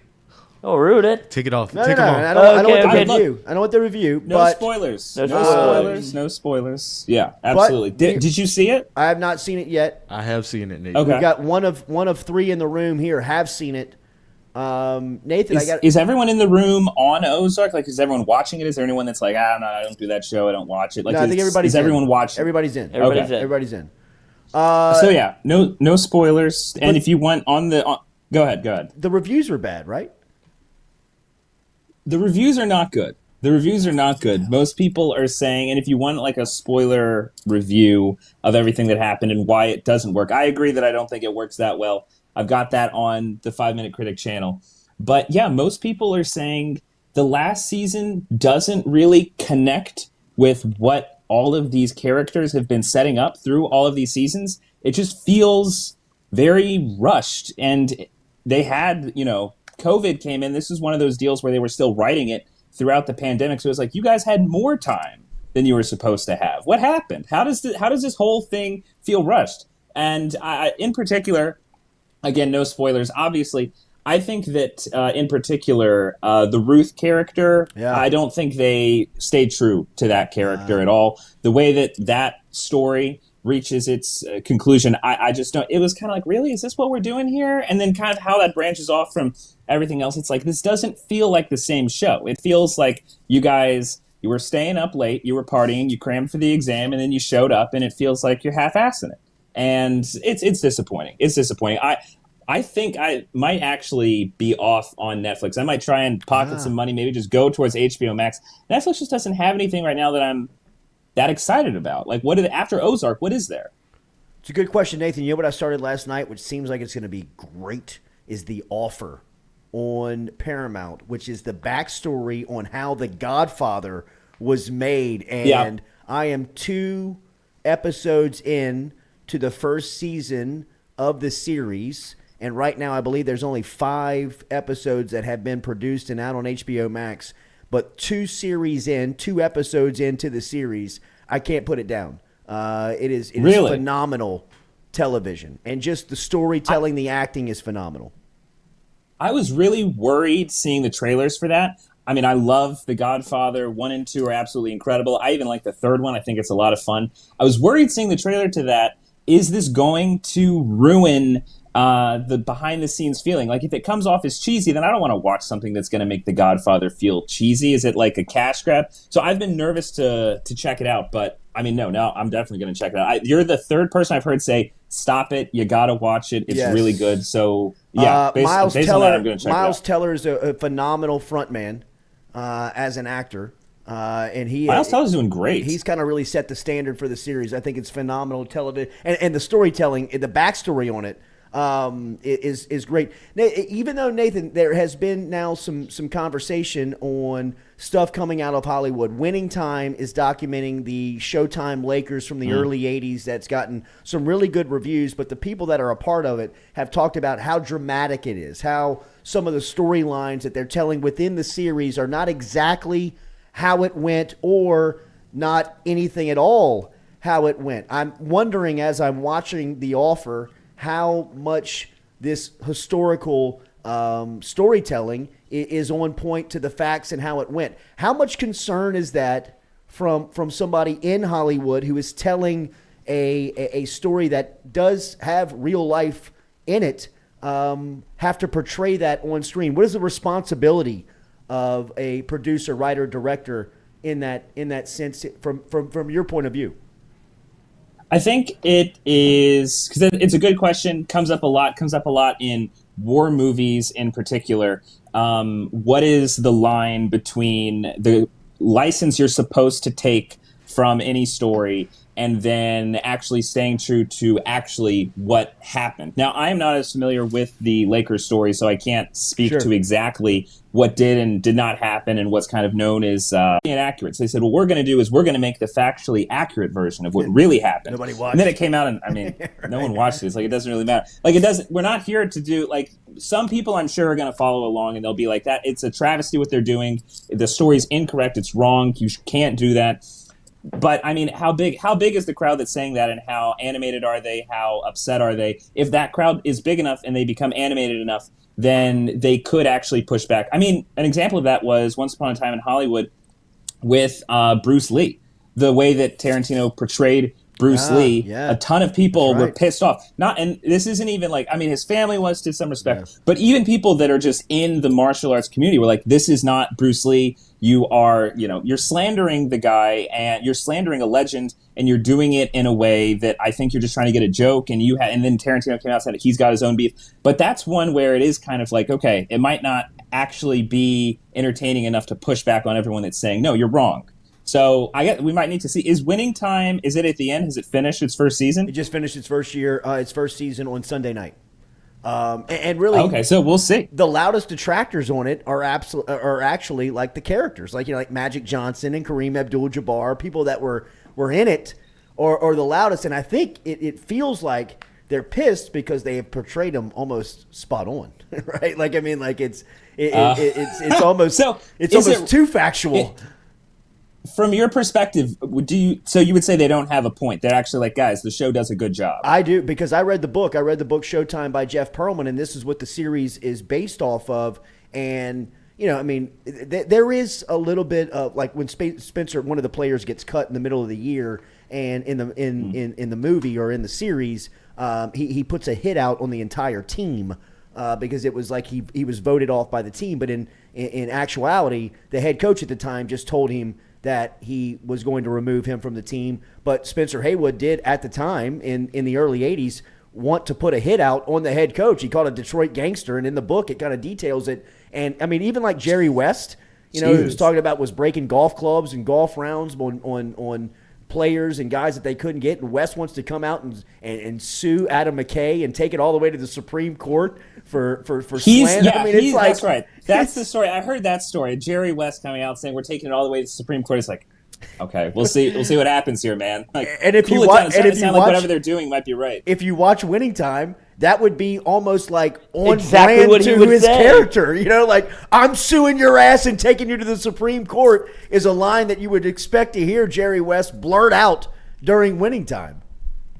Hey, maybe Adam McKay is actually in contact with these guys. It's a Maybe conspiracy, so. And they're actually like, hey, you guys got to get pissed off at this, and we got to make this more than just a movie, a TV conversation. We got to break through, make it a sports conversation. I agree. Nathan, did I see that Tom Cruise has gotten his best reviews ever from Top Gun 2? Is this right? So first of all, a weird thing, Top Gun is opening the Cannes Film Festival, which this is not the type of movie that opens the Cannes Film Festival. But people right now, like more the Medellin reviews that are coming out. Yeah, exactly. It is like, it's incredible the amount of stuff that they're saying about him. It's like, it's the reviews are saying Tom Cruise has shown time and time again with Mission Impossible in particular that he takes an amount of control and he knows what he's doing with his movies. He's able to make things that are refreshing or feel dangerous, and he's able to just constantly keep the audience on the edge. And they recognize that while still saying this is the best example of that. And some of these like behind the scenes videos that they're doing, it's like if you saw Dunkirk, the way that they mounted these IMAX cameras onto the side of these World War II planes. And like then the dogfights that are going on with those, like it's just imagine that level IMAX cameras on the sides of just these monstrous types of aircraft that they're flying in between mountains, zooming past each other. Like the amount of CG they're saying is in this is minimal. And the reviews are, I have not seen reviews this positive, particularly for a blockbuster movie that's about to come out. I was excited for Top Gun, but from what the buzz is right now, I believe it's next weekend it comes out. Like really, really be in line, have your tickets, and go see it in IMAX. I'm definitely going to see it in IMAX because this is huge. But there's been a bunch of buzz. Like also, it was announced that Christopher Walken is joining the cast of Dune 2. Whoa. And there were so many think pieces about who should play, particularly because the Emperor is this huge evil character. And Jeff Goldblum is like in the front running, which seems like the stupidest thing of all time. But they got Christopher Walken. He honestly fits the style perfectly. I think that's huge news. And then the last thing that's really hyped up right now is Avatar 2. The trailer to Avatar 2 came out.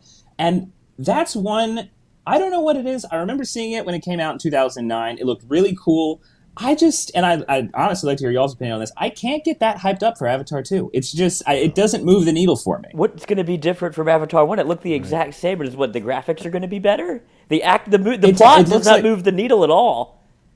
The plot of that first movie is what it was saying. Dances with Wolves with Smurfs was like the line whenever it first came out. That's what that movie exactly. Like the story is it was very bland. It was very long, and it looked great. So we'll see. I mean, who in the world wants to see something in 3D? I don't think 3D is hardly even offered anymore nowadays. People don't really care about that. This is one I don't think that. Yeah, like you said, I don't think it's going to move the needle. We'll see if people show up. People very well might show up. But I don't know if it's going to be one that you really need to look out for. What crowd is he like placating to though? Like what people? It's obviously not people that are very into showing off, huh? But what? It could be like a 2-minute trailer. Like, all right, that was very cool. I don't want to see 2 hours of it. I think what is going on with this is that it was such a big story when it came out because of how big the production was. And now they've waited so long. It's been over 10 years. Like the amount of time that we waited in between, it's like just shorter than the amount of time between the first Star Wars trilogy and the one that came out in 2000. Like it's been a long time. Like that's kind of the story is how the hell are they taking over a decade to make this damn thing? So it's like, well, we got to go and see the thing. Like if it's coming out now, we might as well go and check it out. I feel like that level of just what's going on? What are they doing? Is the real story here more James so Cameron than again? James Cameron again. And yeah, I mean he did Titanic before Avatar, he did Titanic. So, he's got that vibe about him. He kind of makes a bunch of money. That's kind of like his thing. So we'll see. But as far as like, I don't even remember the main characters' names. Like, it's not a very exciting story. Best $250 million to make. Best ride at Disney World for sure.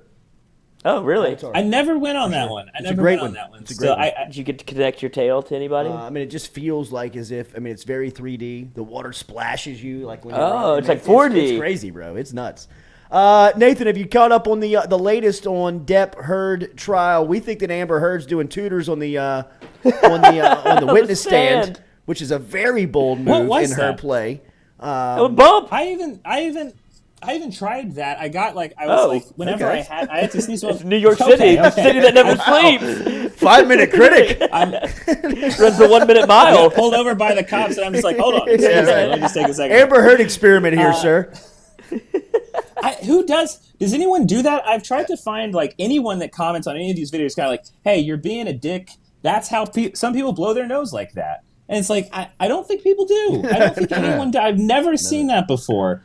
But also, like, wow, the gall, if that's actually what's going on. The balls. Whoa. The nuts.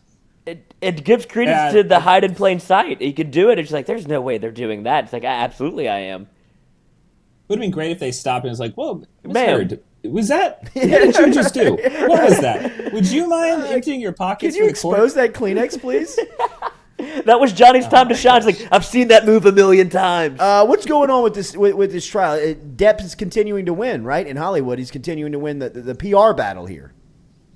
I think if you look at most articles coming out, it looks like Amber Heard is you would think, if you just see the headlines, Amber Heard is the one winning. But if you look at the comments, you go on social media, you actually talk to anyone that watches any of this stuff, I think Johnny Depp has got most of the sympathy. No one just believes. Yeah, he's probably a drug abuser. He's got a lot of problems. I think we all know that. I don't think anyone thinks that he's probably the best partner in a relationship. But also, there's just a level of sincerity after 12 hours on the stand. You get to see if someone is full of shit or not. And in this, it doesn't look, well, we know Amber Heard is not full of shit in all situations. She's shit in the bed. But I think Johnny Depp comes across as the most sincere. Amber Heard seems very, very strange. It doesn't seem to all connect. She also opened up the door for Johnny Depp's team to bring on a bunch of Johnny Depp's exes, which all apparently love him. So apparently we're going to get a bunch of other women coming onto the stand and be like, Johnny's great. He's awesome. He's a good guy. I don't know what's wrong with her. I love the story, though, wherever he said that he had a tattoo of Winona Ryder, and then he said, I broke up with her, so I just covered it up, and now it says wino. That's my favorite story he said so far. Nate, have a great weekend, buddy. What's on the docket? What's the plans? Outside Honestly, New York City. Ozark, yeah. Ozark took over this week, so next week it's going to be the Pirates of the Caribbean. I know I said that last week, but we're going to actually go through Johnny Depp this next week. And probably Ed Wood. We talked about that a little bit last week. Best performance, so we'll see how that goes. But yeah, it'll be Johnny Depp next week. 5-Minute Critic all over social media. Make sure and follow him on YouTube as well to keep up with the weekly breakdowns, and every Friday right here on the Jordy Culotta Show. Later, buddy. See ya. All right, man. There is the cooking couple making their way, walking through here the studio. We're about to eat. Compliments of our friends over at Iverstein's. We'll get you set up for that. Remember, daily, we're brought to you by Cajun Ready Mix Concrete. Online at CajunRMC.com. CajunRMC.com. If you are looking for them online, Cajun Ready Mix Concrete, ready for your project. Doesn't matter the size, scope of the work. They can get out to you today. They got 9 plants around the greater Baton Rouge area, which means if you need concrete, they can have it to you on time to the exact specification. Online, CajunRMC.com. Cajun Ready Mix Concrete, CajunRMC.com. We'll be back and we'll be eating here. Compliments of Iverstein's and the cooking couple here on this Foodie Friday edition of the Jordy Culotta Show, driven and powered by Go Chevrolet.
The Jordy Culotta Show is brought to you by A-Bears Lawn Maintenance. Commercial or residential, A-Bears Lawn Maintenance is ready to work. A-Bears can tackle all your homeowners association requirements. Call Blake at 225-485-8022. A-Bears Lawn Maintenance. Papa Earl's, the fine spice, originating right down here in South Louisiana by our guy Mark Pop Norman. Developed it back in 2018 and won Amazon's Newcomer of the Year in 2019. They pride themselves in having 30% less salt and sodium than the leading brands at the same price point. You can find them locally. Look for Papa Earl's at Rouse's, Calandro's, Mathern's, High Neighbor, and more.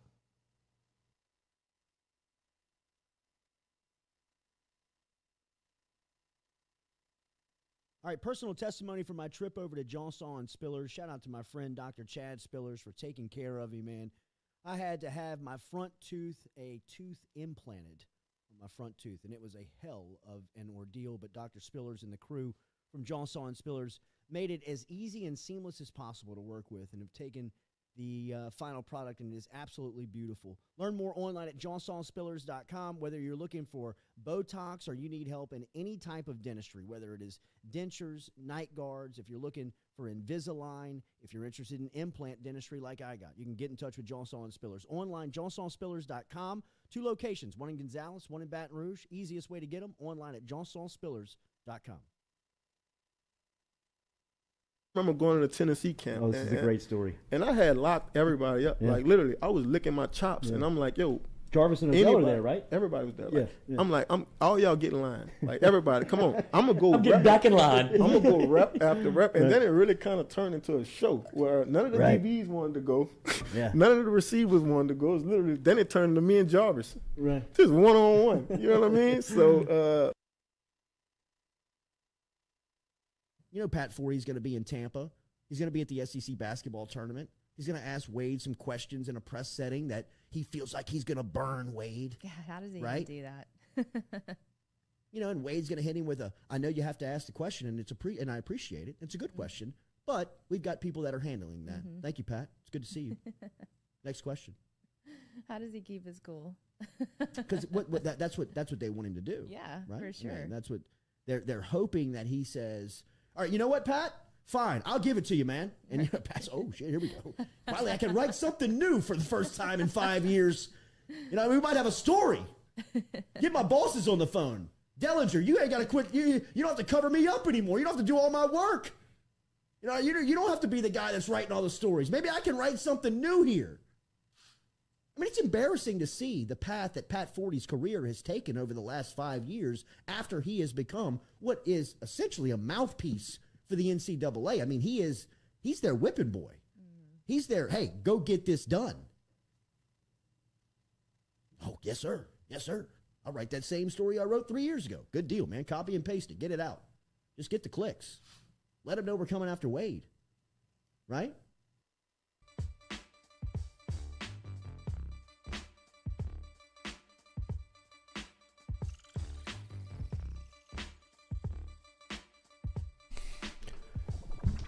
All right, we're about to eat here on the Jordy Culotta Show. Compliments of Iverstein's. Make sure and check out our friends over at Iverstein's. This story out of Miami is incredible. With the video coordinator, Tua Tagovailoa, and, of course, the cheetah, Tyreek Hill. Social media from the Miami Dolphins earlier this week put out a throwing session between Tua and his wide receivers. Had a throw to Tyreek Hill where it's an obvious underthrow, and it's against air. It's just nobody's guarding anybody. It's just Tua and Tyreek working one-on-one, and he lets one go. And as soon as the ball leaves his hand, it looks beautiful. I mean, they kind of the drop back of the quarterback is little play action is in full motion, like is in full speed, and then as soon as he lets it go, they slow it down to like the slow speed. So everything's in real time, and as soon as he sets his feet and uncorks it, they slow it down. And, I mean, the ball comes out. It looks good coming out. They got the tight spiral. And then it's almost like they cut two pieces of video together. It was almost like they they dropped a duck out of the air,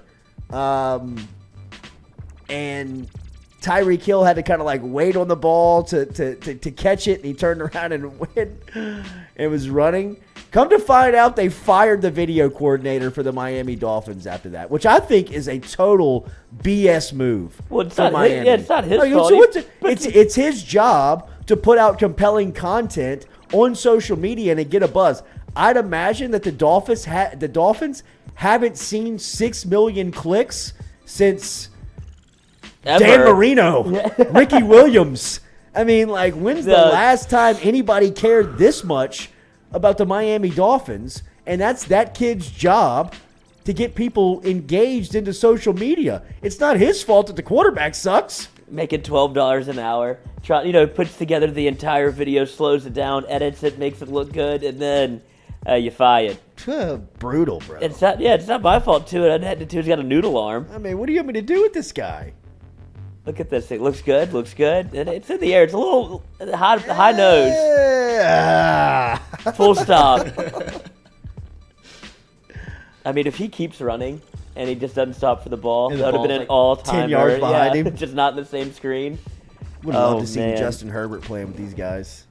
Well, that's the thing. Like, you trade for somebody like Tyreek Hill, you have to realize who was throwing him the ball and what made him so dynamic. Like, obviously Tyreek Hill in space is great, but you had Pat Mahomes wherever. Fuck it, Tyreek's down there somewhere. Like, he could reach him no matter where he was. I don't know if Tua has that in the bag. I've seen Tyreek waiting on Mahomes' pass.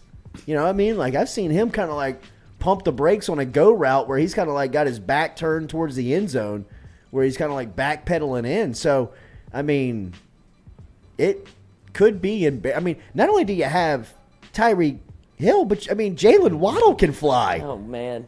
I mean, it's going to be in a bad spot. You could be in a bad spot, dude. Or you just work the underneath game and let him go. Like you said, like sometimes the best plays that Tyreek made are those deep balls where he just kind of turns around and waits on it, plays center field, and he can get up and go from a full stop faster than anybody else can. So it's just recess. Tua is also really good at throwing RPOs. So they RPO. Quick hitters. Yep, quick hitter the whole game. What? Kelly, I brought her a plate and she just popped out. She yelled, "This is amazing." We were asking earlier this week if Iverstein serves chicken. We have had our we have had our questions answered here on the Foodie Friday segment here as the cooking couple. Yeah, you sit right there. Yeah, you sit right there, man. The cooking couple is serving up chicken and rice here on a Friday morning. I know you want this one. I'm sorry. Absolutely. Thank you. Yeah, if you got a request, leg, thigh. Everybody has their favorite, right? Wow. The big breast man. Yes. All right. I like the breast and the thighs. That's right. Whoop, whoop. Damn, that is good. Good morning. Good morning, y'all. Good morning. How we doing? Man, look. I have one. You got one? So, I can count sometimes. I'm pretty transparent. Yep. And I'm not going to lie to you.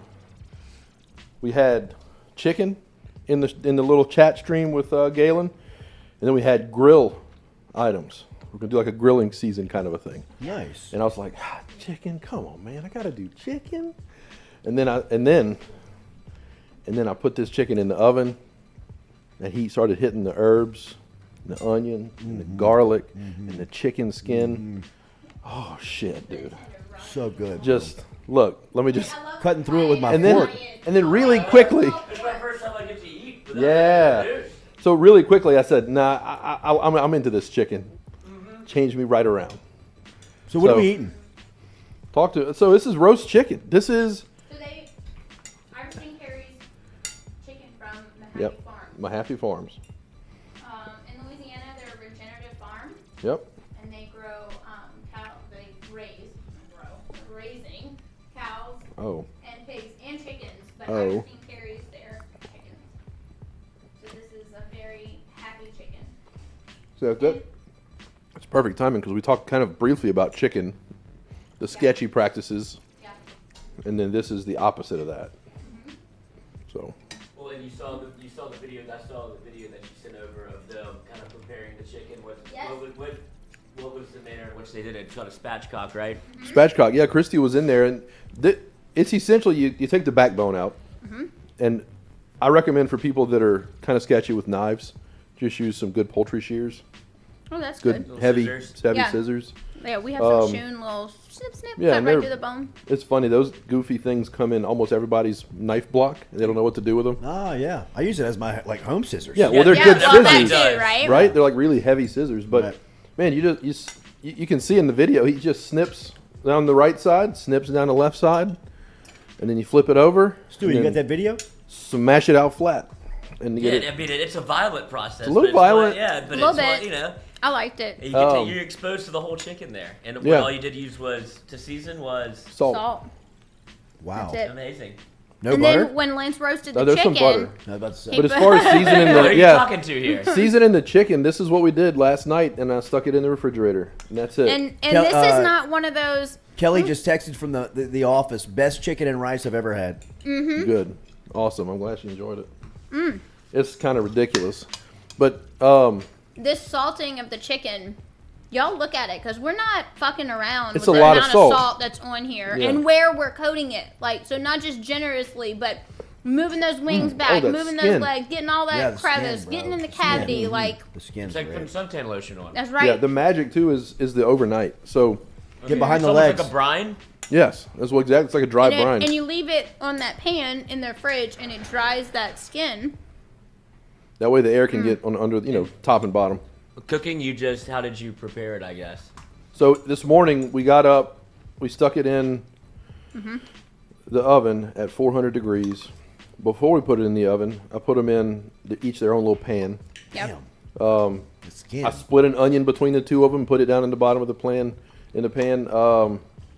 Probably 12, 14 toes of garlic Yeah, between like a the lot two, of garlic. Just, and a nice big bunch of rosemary and a nice big bunch of thyme. Just put that down in the bottom of each of their pans. And then the spatchcock one. So it was the first time I've ever cooked a spatchcock in a whole at the same time, so I can kind of see the difference. Spatchcock is fast. That's what. That's what. You're 400 degrees. It's done in almost under an hour. That last 10 minutes, you're just letting the skin get crispy. And I kind of had a little bit of complication because I wanted to be able to bring it here, so we re-crisped it in the boiler. That's what I was wondering because I saw you said that we couldn't play it we had to log into Instagram, so they didn't get to see it, but I got to see it. Yeah. And that's kind of what I was wondering was if you what was going to be the just process? A quick little reheat and get the skin hot again. That's all we did. Broil. If you make this like on a Monday, you could eat it until Friday. Like you could almost meal prep with just a whole spatchcock. Absolutely. You really could. Yeah. It is. So the chicken at Iverstein's is not. You wouldn't think that, right? I mean, this is why we were asking earlier this week if it's all just red meat that you can pick up at Iverstein's. They carry a bunch of different stuff in there, but they just restocked these chickens. There's a bunch in the cooler, And they're so good. Y'all run over there and roast this chicken because it's so simple. And they will. One of the things Galen and I talked about, they will spatchcock it for you. Which is one of the reasons we chose to do, pick this chicken is to talk about how they've restocked and Mahaffey Farms and how amazing what they're doing is, and now you can find it at Iverstein. And also that Iverstein will spatchcock chickens for you for nothing. Yep. You just ask them to do it and snip, snip. There you go. That's it. And then the butcher, that's the beauty of them being and it was a real butcher, man. The video I posted yesterday, Ben doing it, it was like under a minute. It was crazy. And part of that was me running my mouth. So it was so fast. Yeah. And that's part of the intimidating part of cooking. Like people they'll see the spatchcock and immediately go, "Oh, I can't do that." Right. So I love that they offer that. If you watch this video, you can do it yourself. And we got 2 chickens, so 1 spatchcock and 1 whole regular chicken, so that even though the cook time may be just a little bit longer, the regular one wasn't that much longer. It needs 10-15 minutes more. So not much more, but it's so simple. So you guys salt and butter and throw the chicken in a hot oven and boom. What about the rice? That's the difficult part, right? The rice. You think? I don't know. For me, you just put a knuckle in. I love the that knuckle trick. I Learned like it in it. high school. Is that what you still follow? Yeah, absolutely. Love it. I'm not any Love good it. at that. I cannot do that trick Really? with the rice. I'm a and the pot. 1.7 guy. 1 to 1.7. We do the math. We're nerdy about it. Yeah, get a better deal for 1.7, I guess. That's right. So wait, explain what we're talking about. The ratio. Jordy's like, what the hell? All cooking is ratios. Okay. So- how to make a custard, how to make a sauce, how to make a hollandaise. Right. It's all ratios. There's a whole And with rice, great book about there's it, one rule of thumb is 1 to 1.5. Some people do 1 to 2. Yeah, some people, that's what I normally, it's Yep. 1 cup of If you go 1 rice, 2, 2 you end cups up of with water. softer, more tender rice, kind of almost mushy. Like it's easy to mess it up. Yeah, I don't really. It's a little too much. Yeah, 1.7, sweet spot. How long? So that's tell a them funny the thing. process of the rice because that's what gets me. Every time Lance cooks rice, it's perfect. So I feel like I'm right, like in a 5 to 10 second window where I screw it up. It's not like it's 2 minutes too long. I'm gonna tell you what else. So there's a couple things real fast. Let me see if I can. One thing is, I recommend stirring it when you first have the rice. So water up to a boil, salt and butter in it if you want. A little bit of bay leaf too. I love that. So once you have your 1.7 cups of water to 1 cup of. So the quick math is like if you do 2 cups of rice, you do 3 2/3 of water. Okay. Sounds complicated, but it's not. Literally, just multiply however much rice you have times 1.7. That's how much water. Once it comes to a boil, it's simmering. Dump the rice in. And the answer of multiplying by 1.7 is the amount of water you're using. Yes. Okay. Exactly. Okay. Once you get the rice in, it's going to kill the boil. Obviously, the simmer is going to disappear. Leave it on high. Stir it a little until the simmer is even. Don't wait for one bubble to whisper from one side. Then you got uneven heat in the pan. Stir it. That's a jambalaya trick. That kind of comes from just cooking jambalaya. Look, he doesn't want to come in. Stir it till you got good hardcore rice. Chef. Oh yeah. Once you've got the rice evenly simmering, happy, boiling, turn it all the way to low. Stick it on a back burner if you need to. All the way to low. Off the heat? No. Burner's on low. Okay. I mean, sometimes if you've got it on the front burner, that burner might not go low enough. That's one of my problems at home. So I stick it to the back burner, put it on low, lid it, 15 minutes. Ready.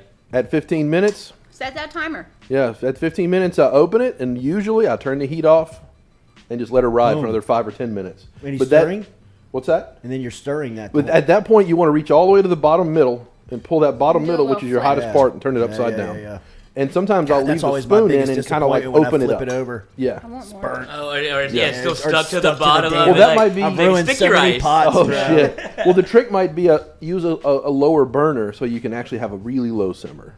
That's all. It's really not.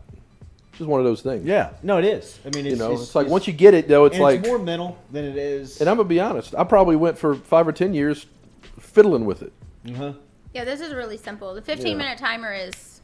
And that's because of that. Remember I said we stirred a little bit while it's still boiling? Yeah. Slow boiling. You just got the rice in. Make sure you got a good vigorous. You might be doing that for a couple of minutes. You're not going to make it sticky.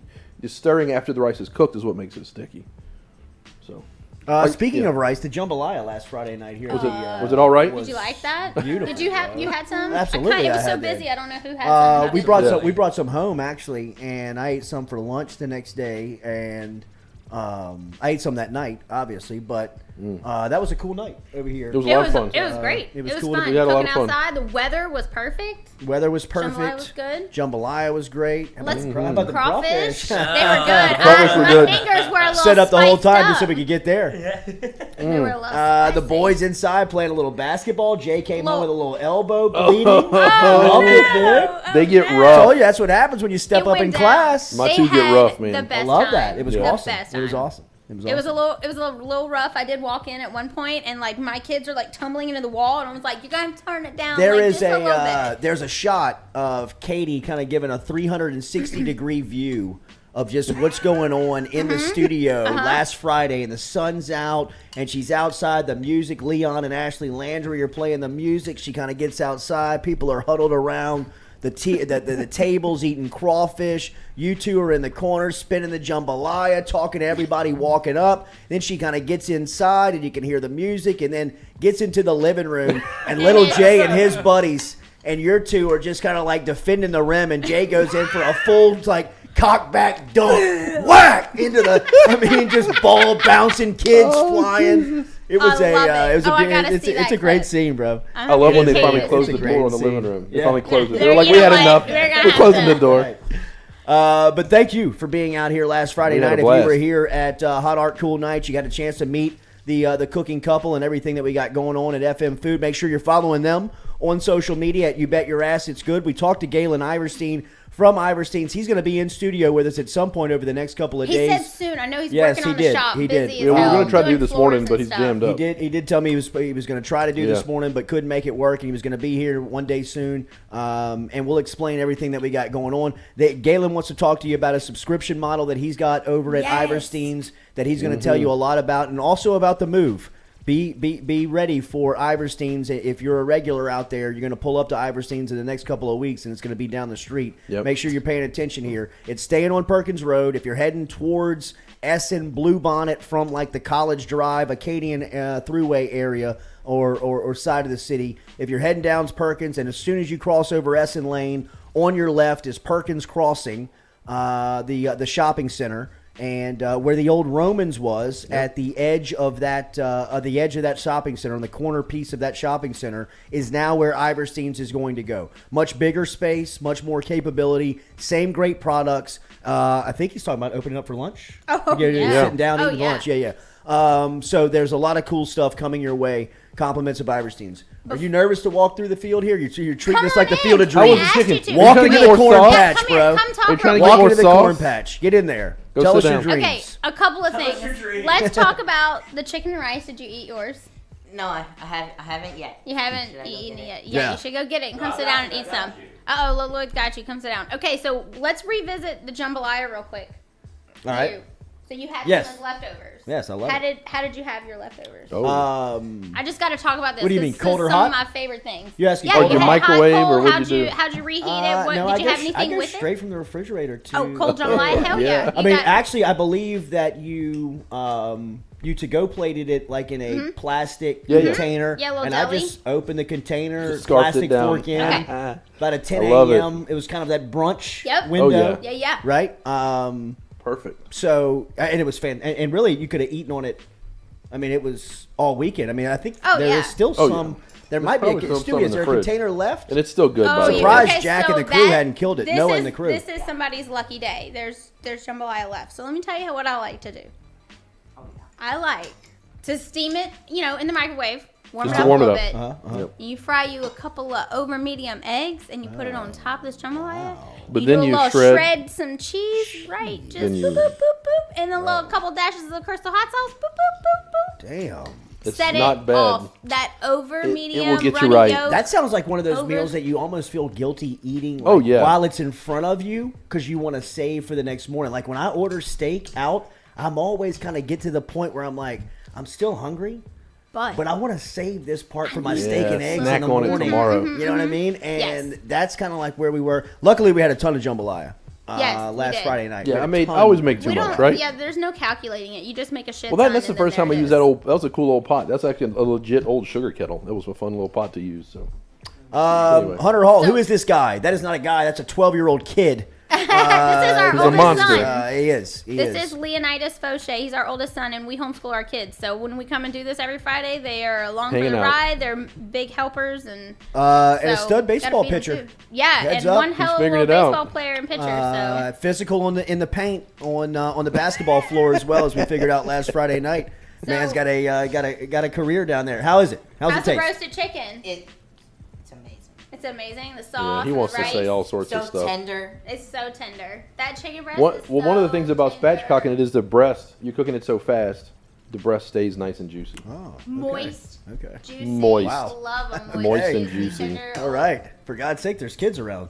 Yeah. We keeps it real, man. We keeps it real. Foodie Friday segment. FM Food. Make sure you're following everybody on social media at You Bet Your Ass It's Good. Keep up with all of the recipes, all of what's happening here on Fridays. And as we said, Galen will be in at some point, who is serving up this great food. Chicken is fantastic. Get your butts to Iverstein and pick up some chickens. Roast Not them up. all just red meat over there. Go pick Ooh, up yeah. some Chicken. fresh meat and some chicken over there at Iverstein's.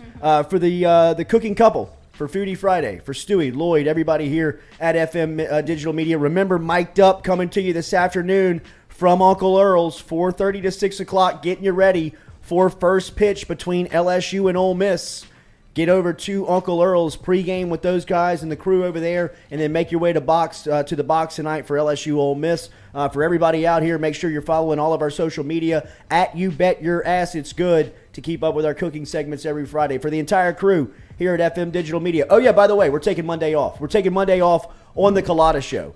Mic'd Up will still be rolling 11 to 1 o'clock, but the Culotta Show will not be here 7 to 9 a.m. On Monday. You may ask why? Just because we can.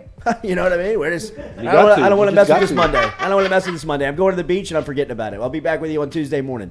But Mic'd Up, 4 to 6 o'clock. 4:30 to 6 o'clock today, this afternoon from Uncle Earl's, and then coming to you 11 to 1 on Monday. Have a great weekend. Make sure and hit that like button, share button, comment button. We'll be back with you Tuesday morning.